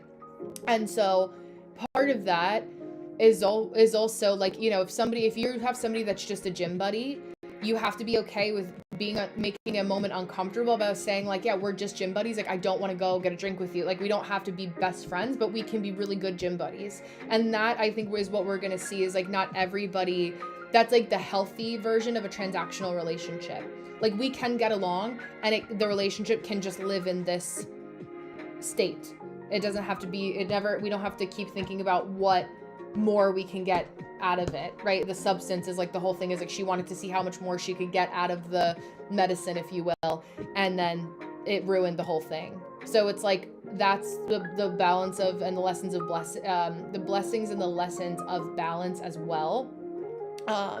Especially for any like Libra activations. I think a lot of that, it's like, even though you don't think it's directly tied to energy management, hi Faith, it is tied to energy management in terms of like not ruminating over what other people are not doing with their time. Like, there's a lot of, I've experienced it too, like, until you truly are busy and you have a lot of varying priorities that like you're legally obligated to fulfill, it's hard to, I'm so glad. It's hard to, I'm just going over a little bit with Deanna here. So if you booked for the 20 minutes after, 2:30, okay, we have time. There we go. We have that. Gate 49 Mercury is gate of principles. So it's like being really firm about like, these are your principles, right? These are the facts. These are the figures. So like, this is what you value. It's what you see in me when I can just say like, hey, if you want me to pull up your son's chart, pay for it, or like do the work yourself. Those are the boundaries we draw. So it's like, I'm not going to hold someone's hand. I literally had a whole conversation today. Someone that's been in Patreon forever. Once every 3 months, I get a message that's like, hey, I can't access Patreon. I'm like, it's patreon.com or it's an app. We all know how to do that. Okay. Hi, gorgeous. You're so sweet. I know, you owe me a phone call when you get the chance. Send me an email. But I would love to converse with you again at some point. But when the timing's right, I know you've been busy and things have been all over the place. So I was like, speaking of, yes, you. But to finish up my thought with Deanna before I pivot over into Faith's paid reading, I would start to refine what it is that you want to be known for, and that you can't be everything to everyone on the internet. Like, if you want to be seen, this is the thing. If you want to be seen as somebody who's an expert in your field, people cannot always see your process unless you are an influencer who wants to cry on the internet. You know, like there's a decorum and a way, like you guys see me do it, that I talk about my trials and tribulations, and that it's after the lesson has been learned, because I'm not somebody, with how I'm positioning myself from a energy management and work perspective, right? There's like ways to do that gate 49 things, because I have this placement. Thank you. People need to know this is the best money they can spend on their development. Thank you so much. I appreciate that. But yeah, so like essentially what this person was asking me via message was like, I can't attend your lives. How many times, you guys that have been in Patreon, you know, every single month I post at the beginning, hi Akbar, that if you cannot make a live, let me know, sign up for the reading, drop your question in there, and then I will do the reading live and send you the link, right? But it's like, when we get, I don't work with anyone under the age of 18, and I don't do hand holding, right? Like, you have paid the $22 to your Patreon membership over and over again. This is how this exists. If you don't want to use it, right? Like, when it's literally a spiritual gym membership, you get what you put in, right? You pay for access to my equipment, but whether or not you lift up the weights is neither here nor there, because for $22, that's what you get, right? But it's like, I'm not going to now be unfair because you don't want to put in the effort to even figure out how to log in again. Like, that is like, that drives me nuts. Like, but it's like, I also, for this person in particular, like, I also understand why they operate that way. Thank you. I appreciate that. Thank you so much, Gabe. Because like I do a lot, and I don't ask for accolades for it, but I also will clock it immediately the second someone is like, oh, she does do a lot, she doesn't ask for shit, let me ask her for more. Fuck you, is what I say. So it's like, you already know. I already know, you know. Now we just have to say it now, and you made it awkward for everybody. So it's like, I don't read energy for a living and then become unaware of the human condition, right? So it's like, that's how that works. But it's like, I don't want to, unfortunately, right, when people don't have a level of like comfortability in the relationship, hey Simone, how are you? They're going to condense it down into, I am now just somebody else who's frustrated on the internet, because that's what's easy, right? So yeah, gate 49 things. Like, I will be blunt about it when I have to, but you push me there, right? So it's like, we all know this, right? But it's like, I am not going to allow anyone to use weaponized incompetence to chase them down. And, you know, I have other things in my life going on. Just because I wear them well doesn't mean it isn't heavy. It's very Saturnian. But it's like, you can live a lighter life when you handle your problems. So, you know, it's Pisces Venus also, right on the cusp. Like, just being aware of, especially for my experience with Pisces, having a Pisces Venus, it's like being aware of the time and place where people deserve my kindness. And the whole part of this is growth. Like, everything I do is for growth. So it's like, if you want to stay stuck and you want to, you know, be able to have something to complain about because your familiar hell is better than an unfamiliar heaven, that's on you. But I'm not going to, because I look good while handling my problems, I'm not going to trade my peace that I fought for because you feel more chaotic. Right? So like those are the important things for people to figure out. And it's in that there's layers to this. There's anthropological layers, there's sociological layers, there's the unexpected, you know, labor, like women in a spiritual space. Everyone's like, yes, and then if you write this down 3 times, like, I'm not like, wrong bitch, you know what I mean? Like, I'm direct, like, live and direct. I am like, I don't often get to this point, but it's like, when I do, it's because like it's just been so many of this in one thing, my amorphous blob, that it's like, okay, I have to be mean mom again, moon in the 10th house things, because it's my reputation that's on the line. So it's like, if I don't, like, you're damned if you do, damned if you don't, with those placements combined. I can speak so candidly to your design date because I have so many of these placements naturally for my chart, but a lot of it is like, I also know that when I come to the internet, it's not just about me. Like, yes, it is, and I wouldn't be on the internet if I didn't like it inherently, but I also find the balance in like, okay, but I'm also not just gonna like let the internet drag me to filth and like do what it wants with me. You know, like, there's also a symbiotic relationship here. So in order for those symbiotic relationships to happen, it's like, I as a Pisces as well, we usually default to, like I always say, I'm nice until you're not.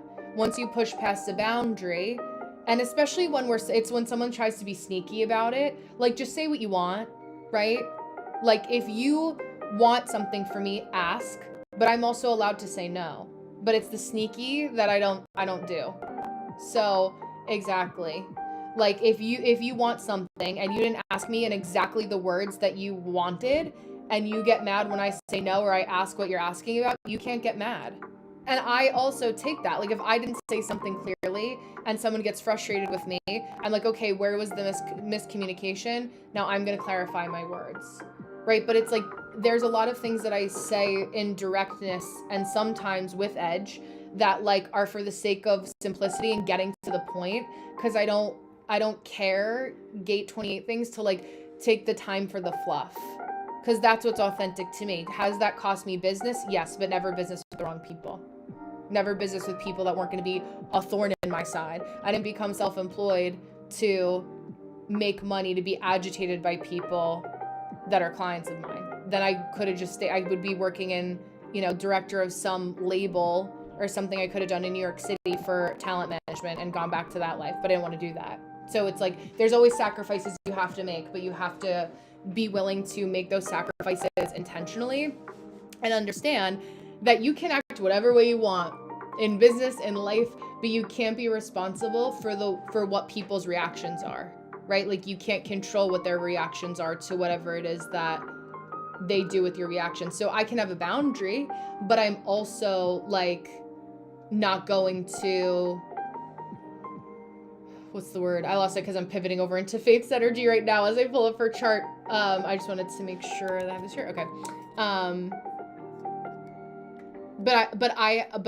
I have the nervous system regulation to cultivate the wisdom of experience to know that like I can have a boundary, and I also know that that person can have a beneficial or negative or neutral reaction to the boundary that I have set. And that's just where the reality lies, you know, but I'm not going to, can I be upset by their reaction? Of course, but I'm not going to lament over it other than it just being data.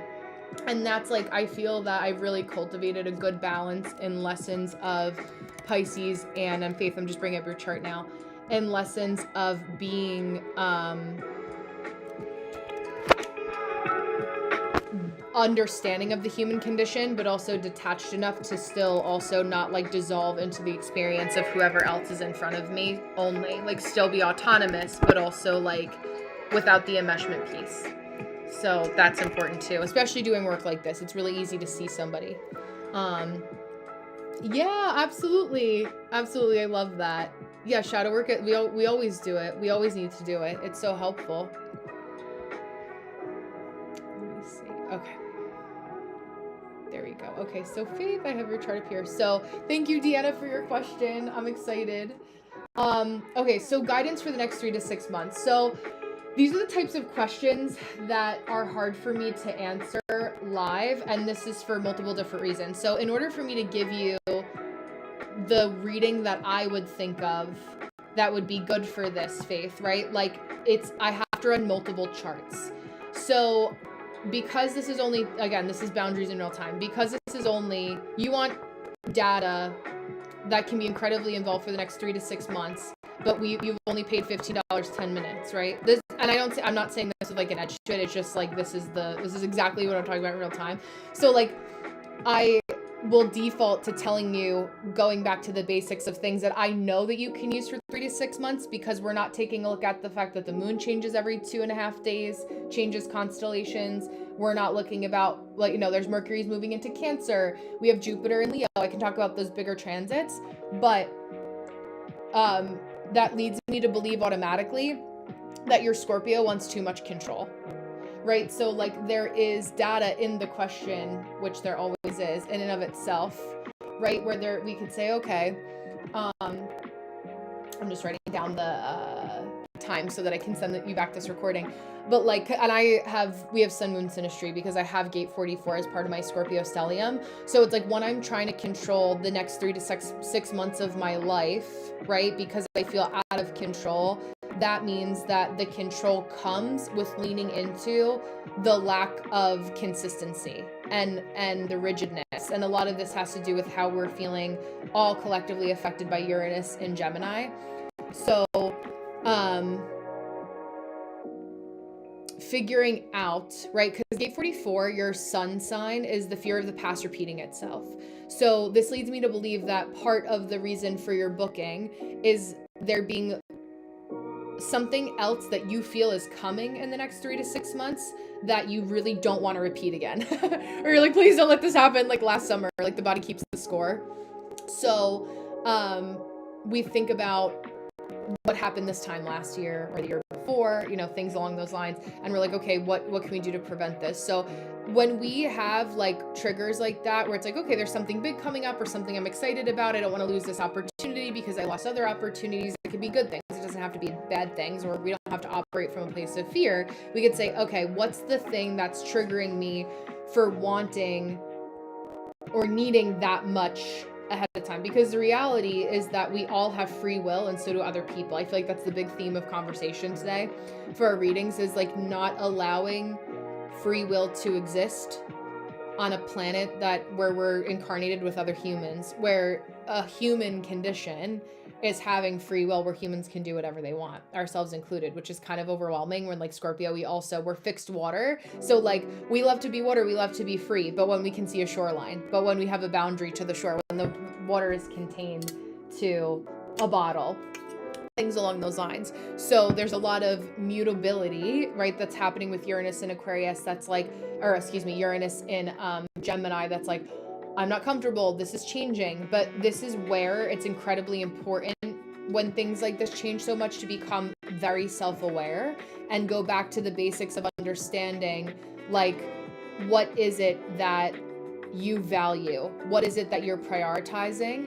And how, okay, good, I'm glad, yes. Like, how can you come back to a sense of self and understanding, like, what's the baseline that faith needs to operate from? The proof is in your name, having faith to explore, right? So like, what are you coming back to?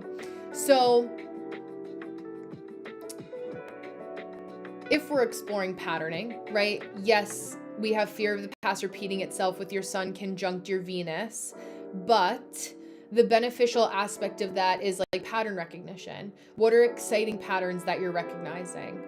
What seems fun? You know, like what feels like it would be uplifting. I would also say that something to add to that would be that Jupiter is going to be conjunct your Mars in the not so distant future. So we have Jupiter that's leaving Cancer this month and moving into Jupiter. I want to say, are you a Cancer rising, Faith? Because that'll help me. That's the only thing I can see from your chart that I have in front of me.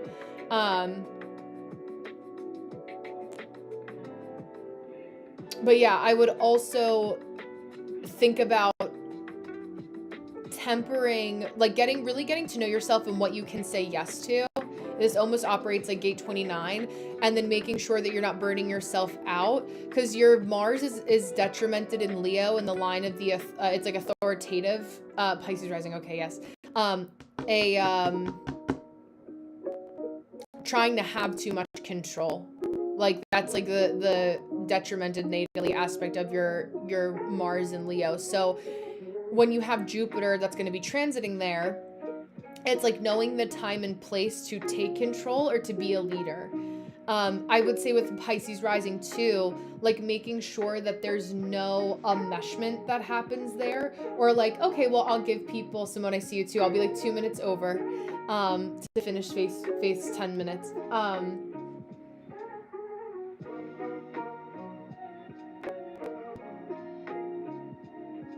But yeah, allowing yourself to understand that you're going to get triggered by the things like when you're not a leader, or people pass over, or like lessons in learning about your passivity and like where it doesn't pay to be passive, and finding the balance between not letting anyone that is trying to control a situation, like, does it really matter if you rule the floor, you know, like if you rule the roost. So for example, one of the things that I can kind of like paint the picture, I was saying in a couple lives that like prior, that I volunteer for a wildlife rehabilitation clinic, and I volunteer, right? Like they you know, whenever I go to places too, I'm like, as a competent person who, you know, you run your own business, like there's a certain level of like organization that comes to a table, and when you're working with a lot of volunteers or for non-for-profits, that doesn't really exist in that space. And so I was like, yeah, I'm not doing that because I don't need it, right? So it's like, if you are looking at your values, like I don't find validation through external metrics only. We all like those in Aquarius rising, like the external metrics are helpful, but I validate myself through knowing myself more. So like if I went to this center to volunteer and I was, in the words of Shira 7, a pick-me-sha, you know, a pick-me who really wanted to be chosen, and they offered me a manager, I'd be like, yeah, let me take it right away, you know, and then ruin what my ecosystem already have going, because it would be like a job and all of that. But it's like I'm validated by myself in other ways, so I don't need to fall into something just because it's the first opportunity that presents itself. So what can also happen when Jupiter is transiting your Mars, for example, with your gate 7, is that you could walk into a place like that and have the reaction of like, yeah, actually I'm going to take this management position because like the people that own this place don't know what they're doing. But maybe you don't even really want, like, you want to feel empowered or have like more of an authoritative title in some area, and it's the right idea. It's the universe dangling the carrot, but it's the wrong execution. So in those situations, you know, where the reflection of the universal lesson there is a mirror to say like, people see that I am competent, right? So when people see that I'm competent, that's the universal mirror. I don't have to stay and only validate my competence in this space. I go where it's much more appreciated, right? Because there it was appreciated, but it would have been taken advantage of because I saw how they treat management and I didn't want that. But again, it comes back to how you validate yourself.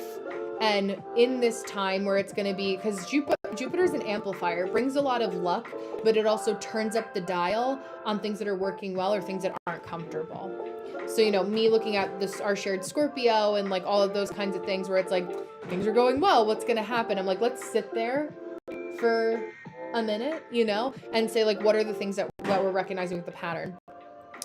Also for you, your gate 32 Mercury is also fear of speaking up and taking on more responsibility because you feel like you're like, oh my God, I don't have the tools to own this much responsibility. So you want more out of life, but there's a fear there, and that's the scales, right? It's like balancing that delicate line of like, I want more responsibility, but where does it make sense for me based on the responsibility that I as Faith want to have versus like other people praising me because I took on more responsibility because it helped them, not because it helped me.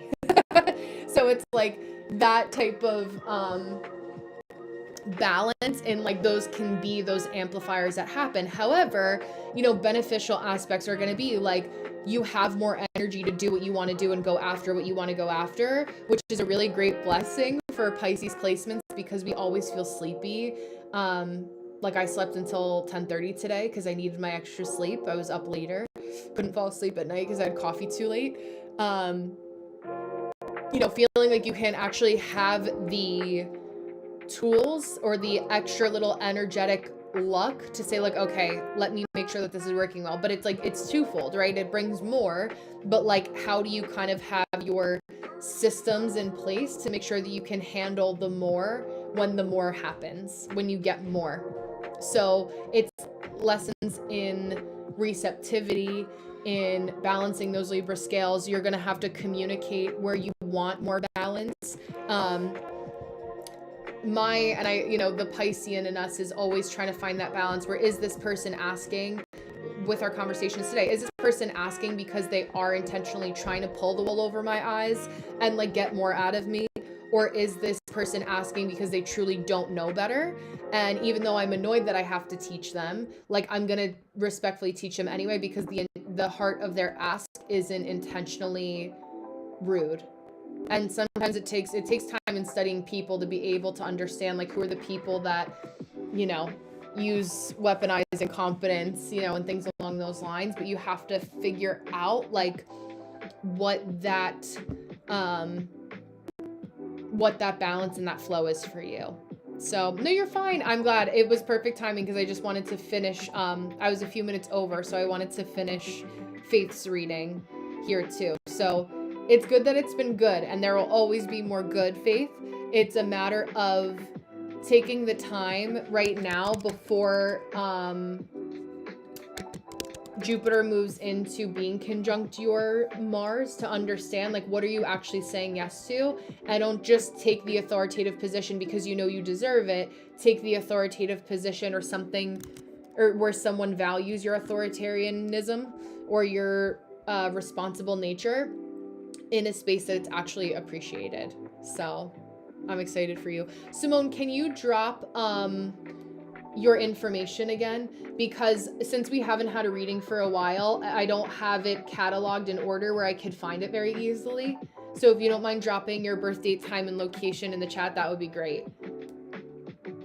You're very welcome. I will send a response back to the Calendly booking in the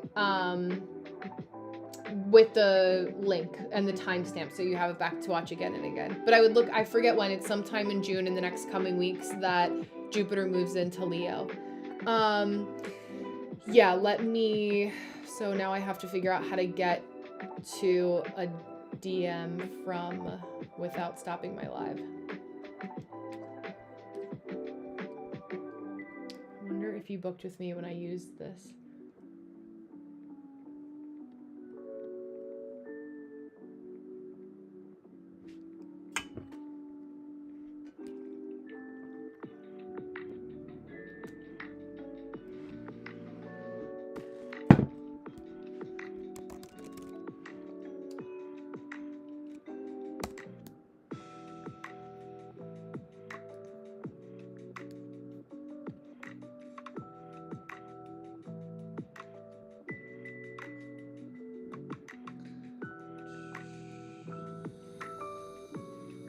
Okay, I should have it from July. Let me just make sure it didn't say... Oh, is this the other Simone, though? This is the $1 million question.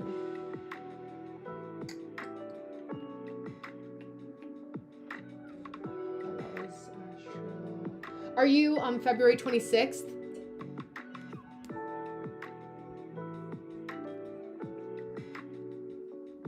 Okay, so I have it. Okay. I have multiple Simones. Let me pull that up there.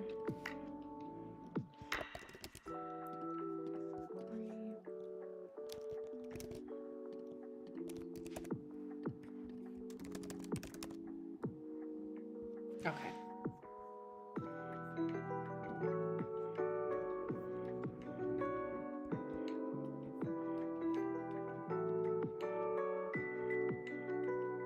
Okay, there we go. Apologies for the question. No, you're fine. I want a reading. Yes, you're so sweet. Absolutely. Okay, perfect. Yes. I'm happy to. Yeah, it just cause like that's the line that we're always having to draw like in a professional way. Thank you, Cassandra.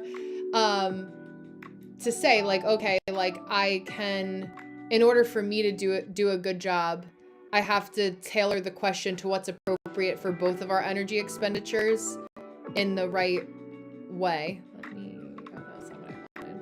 Okay.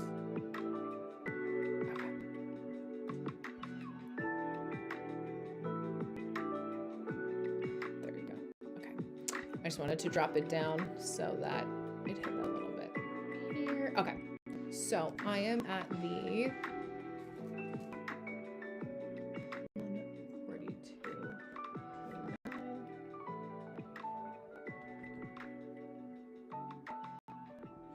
Okay, so let me go back to your question. So any career or love advice? I love to know best practices to bring more abundance right now and what to seek, watch out for in promiscuous love dynamic. Oh, prosperous. I read promiscuous, Freudian slip. Love dynamic. So a couple things. I think a lot of the theme of today, and usually because everybody has everyone's questions relate, is like really knowing how to not just, yeah, I think like Nelly Furtado automatically, I love her. Really understanding the logic of a situation. Like, okay, this is what I was explaining, because I have a lot of people on YouTube. Like I go live mostly on YouTube, like during the week, during the day, and to do like co-working sessions, and we'll talk more like lightly about astrology, but it's about, you have to look at like what actually is factual. And this is the weird distinction that is really up to all of us as individuals to decide, like, where is the line between manifestation and how manifestation works when we accept different variations of reality. Now, this is where it gets trippy, because we can technically create our own reality. However, when other people are involved, like people paying us money or other love interests are involved, it also is not just about our reality, but it's about the reality we're co-creating with a person that's also capable of creating their own reality. So when we are trying to create our own reality and we're doing it from a place of trying to, let's say, control a specific career outcome, and we're not looking realistically at the data that career is giving us, right? Or not willing to compromise and like being flexible about the path that it takes there, this is where, again, it's like, it's tricky. So the example that I'll give, right? So you're saying any career love advice. So with career, right? I got an email from a woman that is the events manager for and she does like events like sales for a retreat center that's local to me.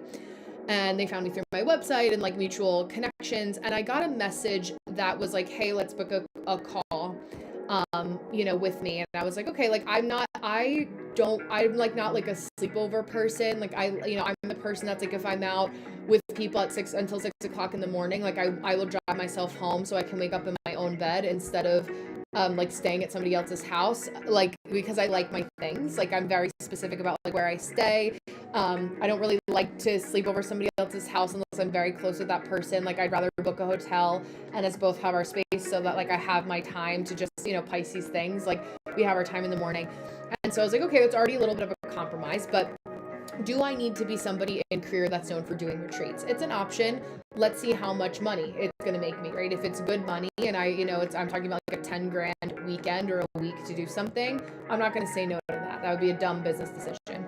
However, there were so many loops and the short and long of it is like the path to get to that point at this location, the data that it was giving me with that career decision is that like this is, no matter how these people could pay me 100 grand and it's still not worth it for how much of a toll it took on my peace, because peace is a big value of mine. Now there are other people that would say, how much I could buy with $100,000, I could pay off my house that much more quickly, like whatever the case is, like that's their reality. I know that whatever these people are going to offer me, you have already stressed me out and now I'm telling you how to do your job in the process. Not worth it.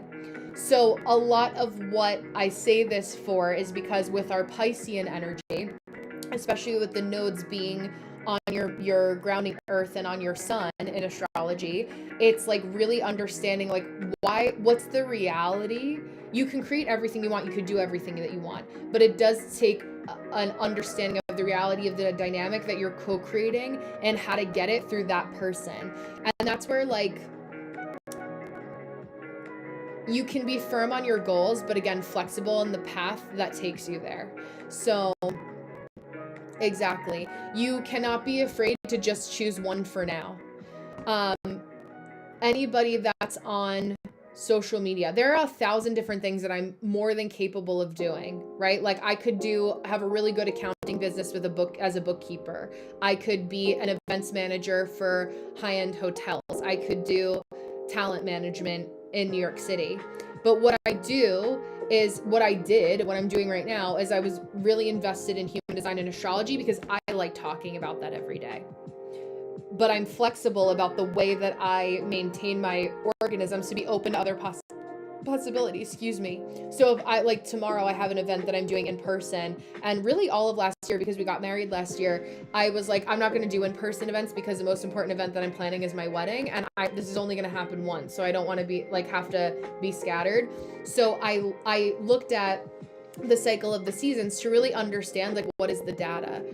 Right now, I will tell you as astrologers, right, and people who are, when we're going through a recession, right, that's data to say like where is the money coming from. Now if you need to dissect it or dilute it down into like one of two, because I know you're obviously a projector, you want to ask yourself like, do I want to get paid right now by platforms and do UGC content, or do I want to get paid from people like direct to consumer? So are you dealing like business to business, where like Simone LLC is a influencer that works with Like I got an email from Gaia that was asking me to make a video for, like you'll probably see all the Gaia videos now if you follow like Gaia, whatever. And they're all right. Like, you know, I don't really think that the money was worth, it's like where people do Astra, like, you know, and you can see like how many astrologers were getting paid by platforms, but then they didn't come up with a plan B when they only poured into TikTok and didn't listen with the warning signs that we had in January of last year. And now they all have to default to like doing things like, okay, now instead of getting paid by the people and doing readings like they initially wanted, they now have to look at opportunities like Astra, you know, where like there are people that are like the Amy Demirs of the world that say like very general but very volatile vocabulary. And that again, it comes down to like, what do you want to be known for and how do you want to get paid? And then you have to get serious about creating that ecosystem. For me, I liked being direct to customer, you know, so like for my business practices, I use social media and the platforms as free marketing so that I'm not looking to only make money based on the platform. Like I don't make, like TikTok takes 50% of the gifts that you guys give me. If I get one rose, I don't make, that's $0 because it's like not even a cent. So it equates to like negative money. So it's like, it's nice. It's a gesture. It helps me keep up with the platform. But it's like, if I were an astrologer that wanted to get paid by the platform, I would have a little sign here that said, you know, 200 roses for this, you know, reading or whatever. But it's like, you have to think about how to use the tools that exist already to create that. Yes, that's amazing. Yeah, I need a minimum of 8. So what I did for myself is that I made a game out of it, where every day I would wake up when I was trying to sell out my events in person, I'd be like, okay, who's the person that's going to come in that I'm going to talk to that's going to come to my event? Because it's like, you want to be excited about it. You don't want to stress about the number, but you want to think about like, who's just the next person that I meet today that needs this, and we're intuitive, we're mutable, right? So it's like today, everyone's cried today that I know, myself included. So today we're crying. So if you're hosting an in-person workshop, how do you speak to the person that's crying, right? And have them book a ticket to your event, even if the event is happy. It's not trying to take them out of the situation. It's validating their concerns, but also that's like a sell them what they want, but give them what they need. They don't need to know that you're taking them out of their experience until the time is appropriate. I've done this for a while. I play with this, right? Like I play with this in real time, but this is also my 10th year of business, right? So it's like, just get good at like speaking to like we just want to be spoken to, right? So it's like, allowing people to understand that they really see us and that they value what they see, but that like really believing that like your in-person workshop is truly going to help them. Who are the people that you enjoy spending time around? If it's somebody that I know is going to suck the oxygen out of the room and they want to come to my event, I have said to people like, I would love for you to join this one, but I really think that with the energy that you're experiencing right now really deserves like a more private space. Why don't we book a reading together, right? So it's like, because I know that like Aquarian humanitarian things, I'm thinking about how everyone's energy is going to affect the room. And it's like, is this person coming to this space because they're capable of being a part of a group, or are they really looking for group validation, but they need like a little bit more of one-on-one first? So, you know, when it comes to career, I think it's a matter of like, and I see this with projectors too, because you guys are tired, rightfully so. You're tired. But you can't like write your manifestations down and not think critically about the situation. So it's like, there's a fear of being more tired by doing the things that realistically you know have to get done to like make more money in career. So it's like, if you need the low-hanging fruit like of marketing is people who think like, oh, I'll just put up a post multiple times on my Instagram and then people will book. That works if your attention is already high in demand as like a celebrity or like a high in demand influencer.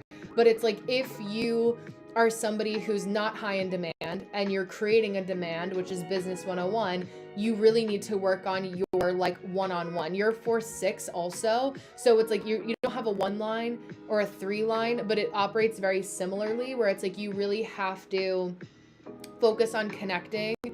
Exactly. But you have to be realistic about, you took the lazy way out because you were tired of being tired, And that's a bitter pill, quite literally, for a projector to swallow, because you know that it's owed to you, but when you get mad, we can feel that bitterness. So I had two projectors. There's a story with projectors. It's true. I could lie to you and keep telling you all the things that you want to hear and like California you, but I'm an East Coaster. So it's like, if you actually want it, like, and you know, I run the risk every time I say something like that to a projector of you never booking me with me again. But that's a risk I'm willing to take. Right? So it's like, I know that about myself. It's not going to be comfortable. So it's like that like LAification. Like, yeah, it's like, cause I just have no tolerance. It's like, if I was a trainer and I have a responsibility to my client, like a gym trainer, I had a responsibility to my client to say, this is your eating plan and this is your exercise plan. I know scientifically. Yes, I know. No, I know, but it's true. And listen, I love, like, I think like Sonia said, I follow her. She's a good LA influencer because she's real, but she also knows like when to be lighthearted about it. You know, it's like there's a time and a place to be real, but also like there is a variation of like LA spiritual culture that truly is like, let me milk you dry for all that you're worth and not like actually provide a service. Hi Leticia. Like Raquel from Vanderpump Rules is now like a sound bath person, and it's like, okay, like really, if you are if you are picking up sound bowls, yeah, like if you're picking up sound bowls now, like what truly makes your experience better than anybody who can order sound bowls off of Amazon? Especially in LA, like the standards are higher. Like I want the place to be aesthetic. Like it better be clean. Like it, you know, like that. It's like that kind of like vibe. Like there's more effort that has to be put in now. But yeah, so like I'm a part of the event that I'm going to tomorrow. They haven't posted any marketing really, and in the marketing that they're doing, they're like, oh, we're just sharing, okay, this person's doing astrology, but instead of posting like one person a day, which is what a event requires for it to be successful and to have a lot of people that are interested in this type of thing, like things take longer. But the issue with business and love is that like we want it's a full circle today. It's like we have to, as a collective, focus on not wanting what we want when we want it, but like only putting in like the effort that's not logical. People benefit from making you believe that things are easier than they are sometimes. It's like never see you sweat is a saying for a reason. It's also very like can be very California, whereas New York, it's like it's a grind. Like people glamorize the grind, but like the grind is evident. Are there people that, you know, can be play both sides, whatever. But I would say, you know, success for you is a sold out event, or you need to have 8 people. So the core of what you want to focus on is like, how do I realistically get these 8 people into my workshop, and what am I willing to do to really build those authentic connections to make it happen?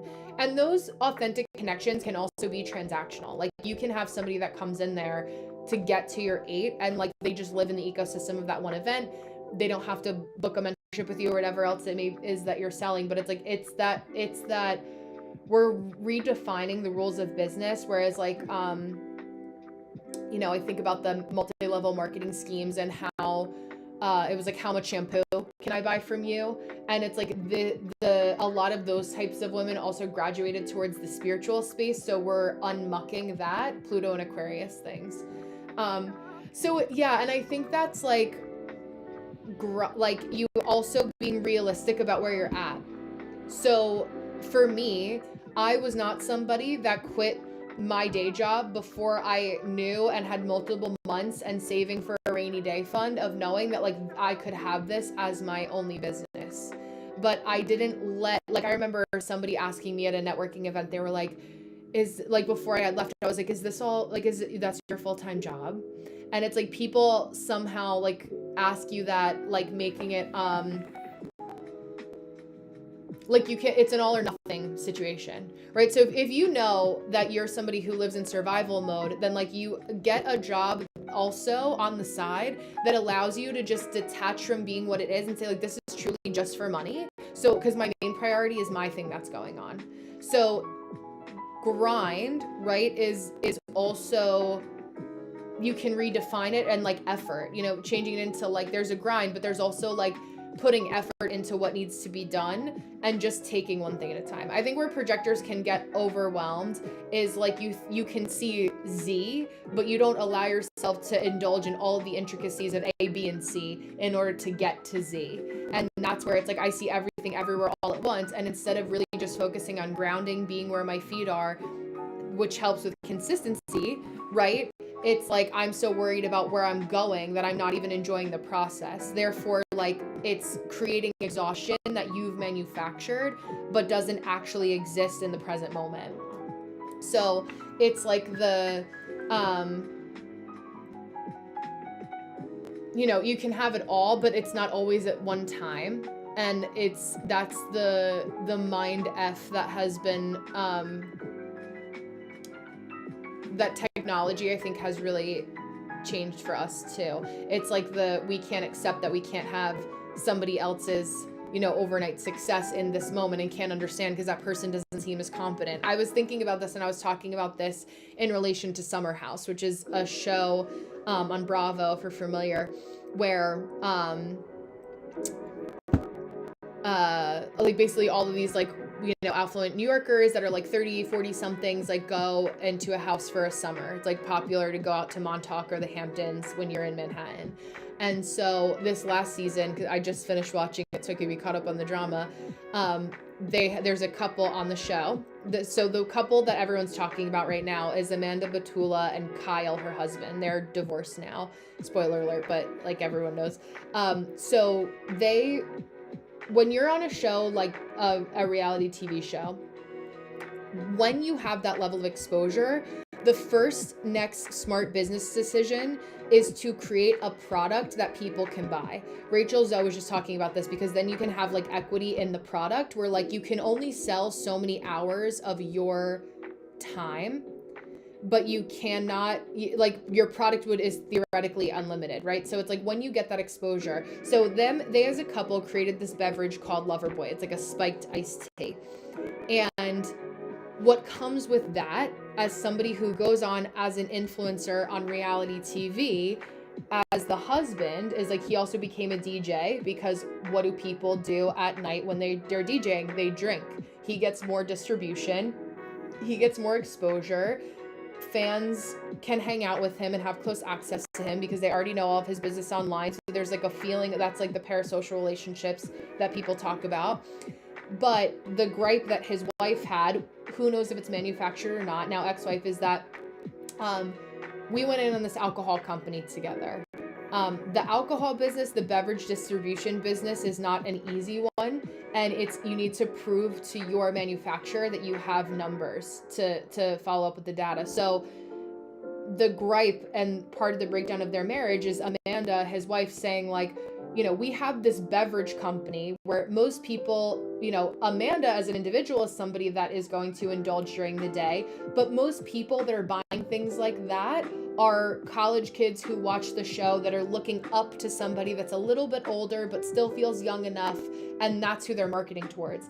Yeah, they may be indulging during the day, but this is like a nightlife decision. So he on the show cannot tell her, you know, to defeat the illusion of TV, that like, why are you yelling at me? Because our business that we're both a part of, how we make hundreds of thousands, if not millions of dollars on, relies on me being a DJ that promotes nightlife, that keeps nightlife culture in a culture where people aren't really indulging right now. How many people do I know here that are sober or only indulge every once in a while? Like, people aren't buying. It was a poor business choice to do a beverage like that. Like, they could be successful, but you know, all that to say. So that's the layers of business decisions that like Amanda wanted to have her cake and eat it too, and to have this successful beverage company, but she didn't want to go out at night with her husband. She yelled at her husband and business partner about being a DJ when it's single-handedly one of the only things to promote their business,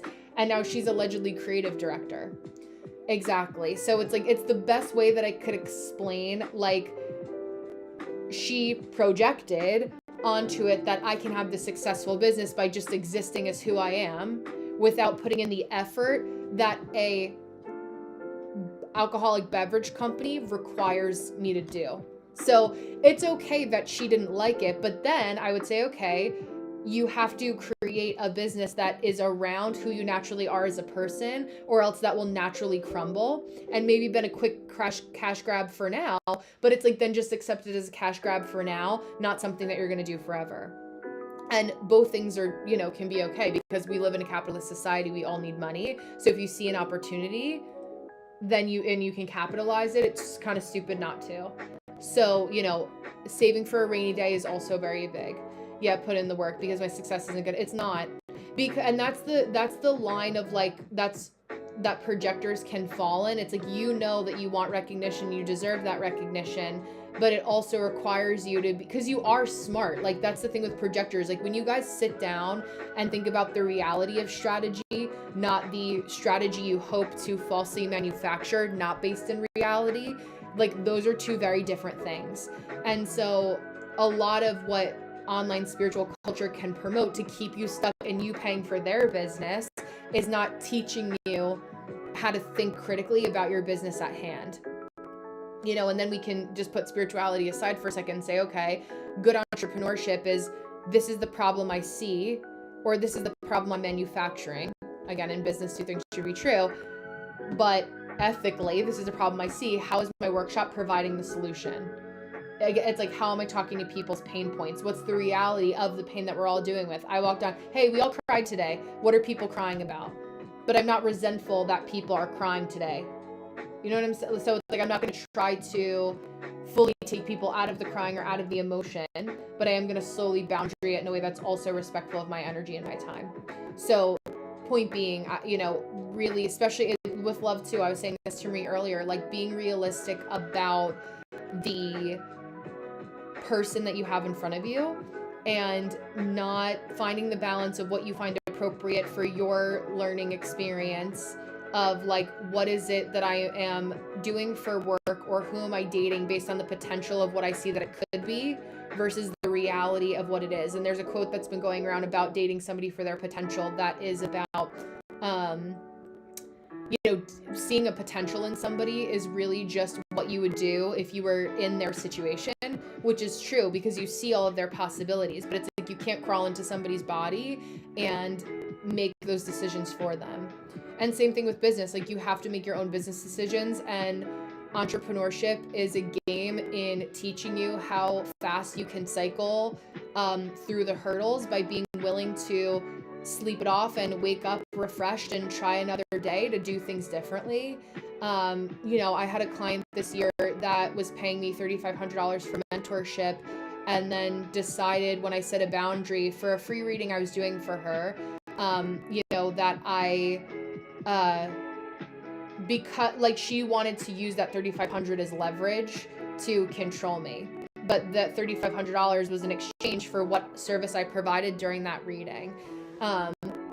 People that want to hold that weight or that control or that money as leverage are probably people that didn't have it to spend to begin with, or they have been used to people using money as control.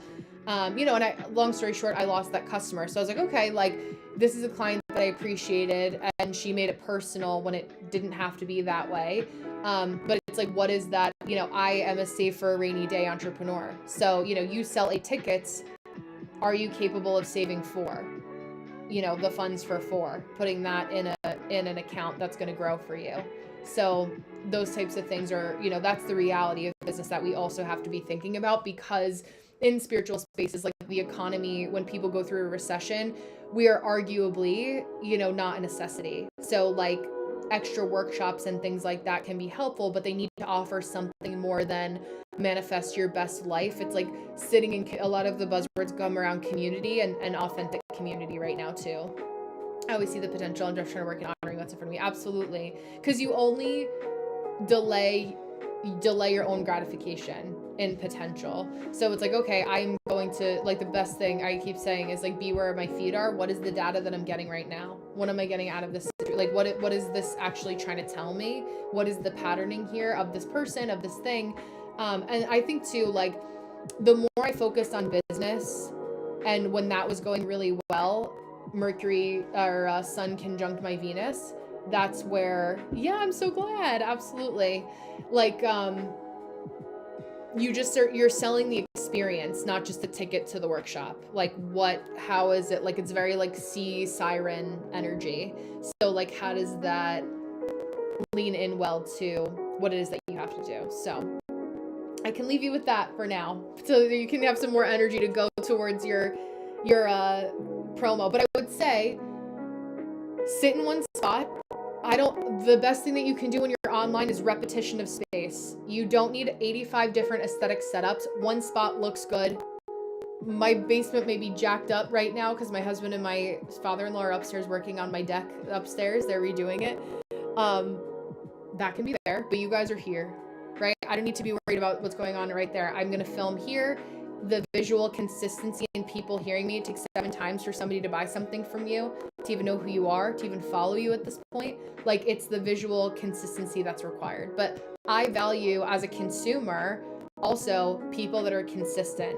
But what I don't value is, how are you going to teach me how to not be scattered when you're scattered in 85 different places, talking about 85 different things? Thank you, Orion. I appreciate that. But yeah, so it's like, you have to think about your perception. Like, if you don't even know how to mentor yourself, how are you going to mentor me? You know, like, if I don't know how, if people know, you know, or see too much of that bouncing around, it's important. Absolutely. Absolutely. And listen, you're marketing to people, 70% of the population, who are generators and manifesting generators. Most times we decide day of. I've bought tickets to events that I didn't show up to because on that day I just didn't feel like going. It's just like the nature of like, but listen, if you sold 8 tickets and 8 people that said that they were going to show up and still for only 4 show, you sold 8 tickets. That's what the venue required. You can't control what happens in those people's lives for whether they're going to show up or not. But what you can control is teaching those people in that audience like you would if there were 8 or 800 people there. So it's like, your responsibility, you know, legally, contractually, is like, you need to sell 8 tickets. They're thinking as a venue that it's 8 bodies because it looks good in a picture for their promotion, but that's not really what is legally required of you. It's only 8 tickets, and you can be like, oh, you know, I'm sorry they didn't show up. I don't know what happened. Even if this happened, this is what they messaged me. But that's really all you need to do. So it's like, what do you talk about your personal experiences? So much of what helps me sell my point home and what I'm sharing with you about your design is also my personal stories, 4/6 things. So focus less on like the opportunistic qualities of your profile, but more about like the camaraderie. Like, it really isn't just about us, and that's what we're learning and having to understand as a society the hard way, where it's like, okay, like, yes, this is what I want, but like, I also, what I do affects other people. And so like, if I'm affecting other people, how is it that I'm doing so in a good way? You know, there's also the creator I'm thinking of. If you go to my repost, there's a really beautiful creator that was talking about women not owing us their kindness automatically all the time, or like fawning. And she made a really good video. I feel like even the way that she posts may be like on brand with your branding too. But as long as it's simple and effective, like, you don't need a lot of bells and whistles to get people to pay attention to you when your energy is good. And you don't even need that many people like as clients to make good money either. So I will leave you with that. Hi, Amanda. Hello and goodbye. I am signing off because my in-laws are here. So I want to make sure that I can start on dinner a little early to be able to pour back into some family time, since they are far from us and they don't always come up. But I will be back again on next Saturday. And I will see you guys on YouTube during the, hi Cece. I will send you guys on, well, I'll be on YouTube on Monday if you guys want to join in that time. But hello and goodbye, Steph and Cece.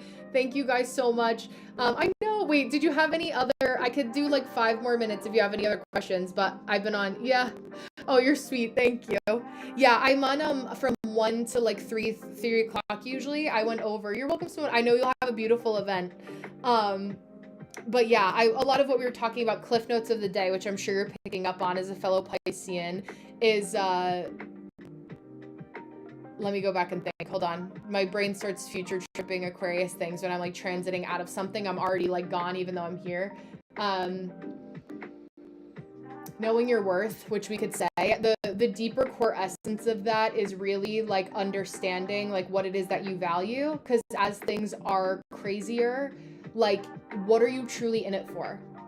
Use your actual words. Like I am like the Aquarius in me is like cut the fluff, right? Like I need, if you're not asking me exactly, and I feel like this is a lesson for all of us women, if the words are not exactly matching, like I don't have, none of us have the energy to do the mental gymnastics of what we think that we want. It's like ask direct and say yes or no.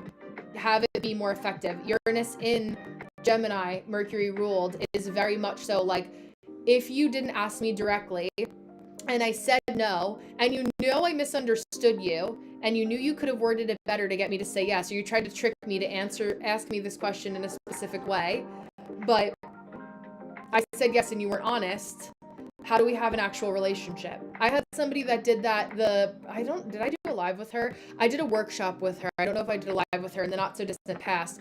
And I was like, thank you, Steph. Yes, okay, I love that. Yes. She's so great. I just found her video, and of course I've never seen her since, even like when we follow people, sometimes they disappear into the abyss, but I liked that video of hers. Her energy is really good and grounded.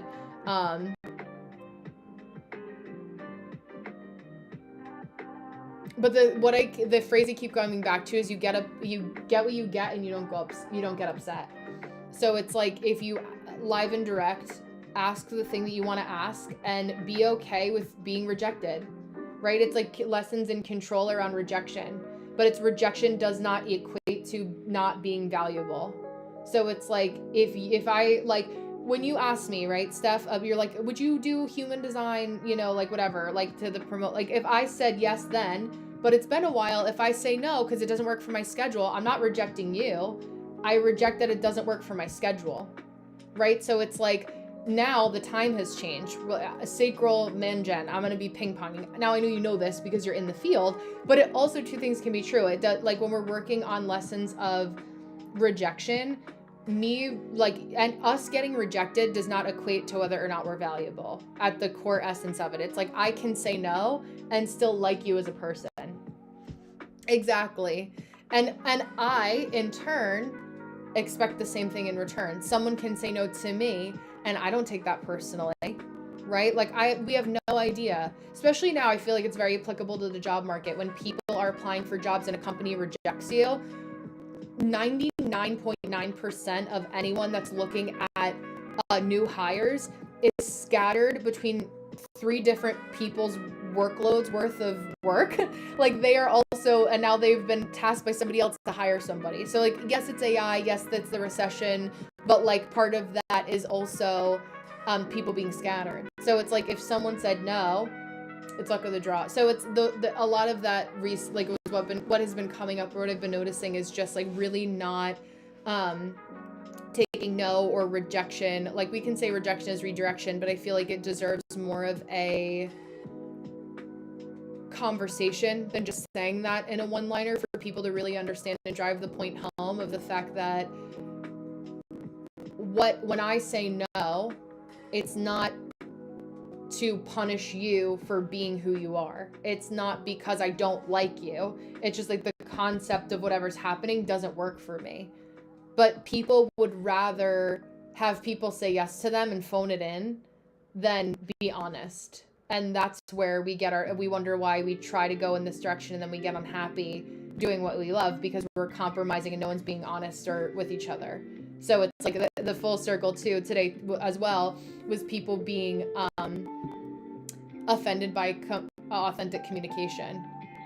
So exactly. And even if it is no to the person, it's not no to, and sometimes it is, like sometimes people need to know, like, you are a POS, like actually you are trash, like I don't want to be around you. But it's like, we can say it, it's like it's funny because growing up, I was always somebody that would like tell people the reason why I said no. And it was because I also valued and wish that people were more honest with me, and like, okay, when I'm, things that I did when I was 21 and new in the arts industry. And I was like asking different things, and they were like, looking at me sideways, kind of like laughing, like, why did you even ask that? Because that's embarrassing. But I'm like, what would have been nice is if like the adult that I was asking, as an authority figure that we have, like, I feel a responsibility to help, teach our younger generation, intergenerational relationships, like the meaning behind things, because parents have also failed them. It's like, I'm not, again, it just depends on how open the person is to it. And like, just, if we want to actually have an authentic community that thrives, it requires being vulnerable. Literally me saying to Marie today, like, that's like A plus in the vulnerability department. And like, the only reason I can answer your question and tell you what to do from like a big cis way is because I've literally been you. But it's like, people try to gloss over the fact that the reason they're so good at answering certain things and mentoring is because they also were there, right? But they've grown out of it, but their past does not represent my past relationships that were shitty are not a representation of my marriage, right? So it's like having that kind of blend too. Exactly, lived experience. But bye, Cassandra. I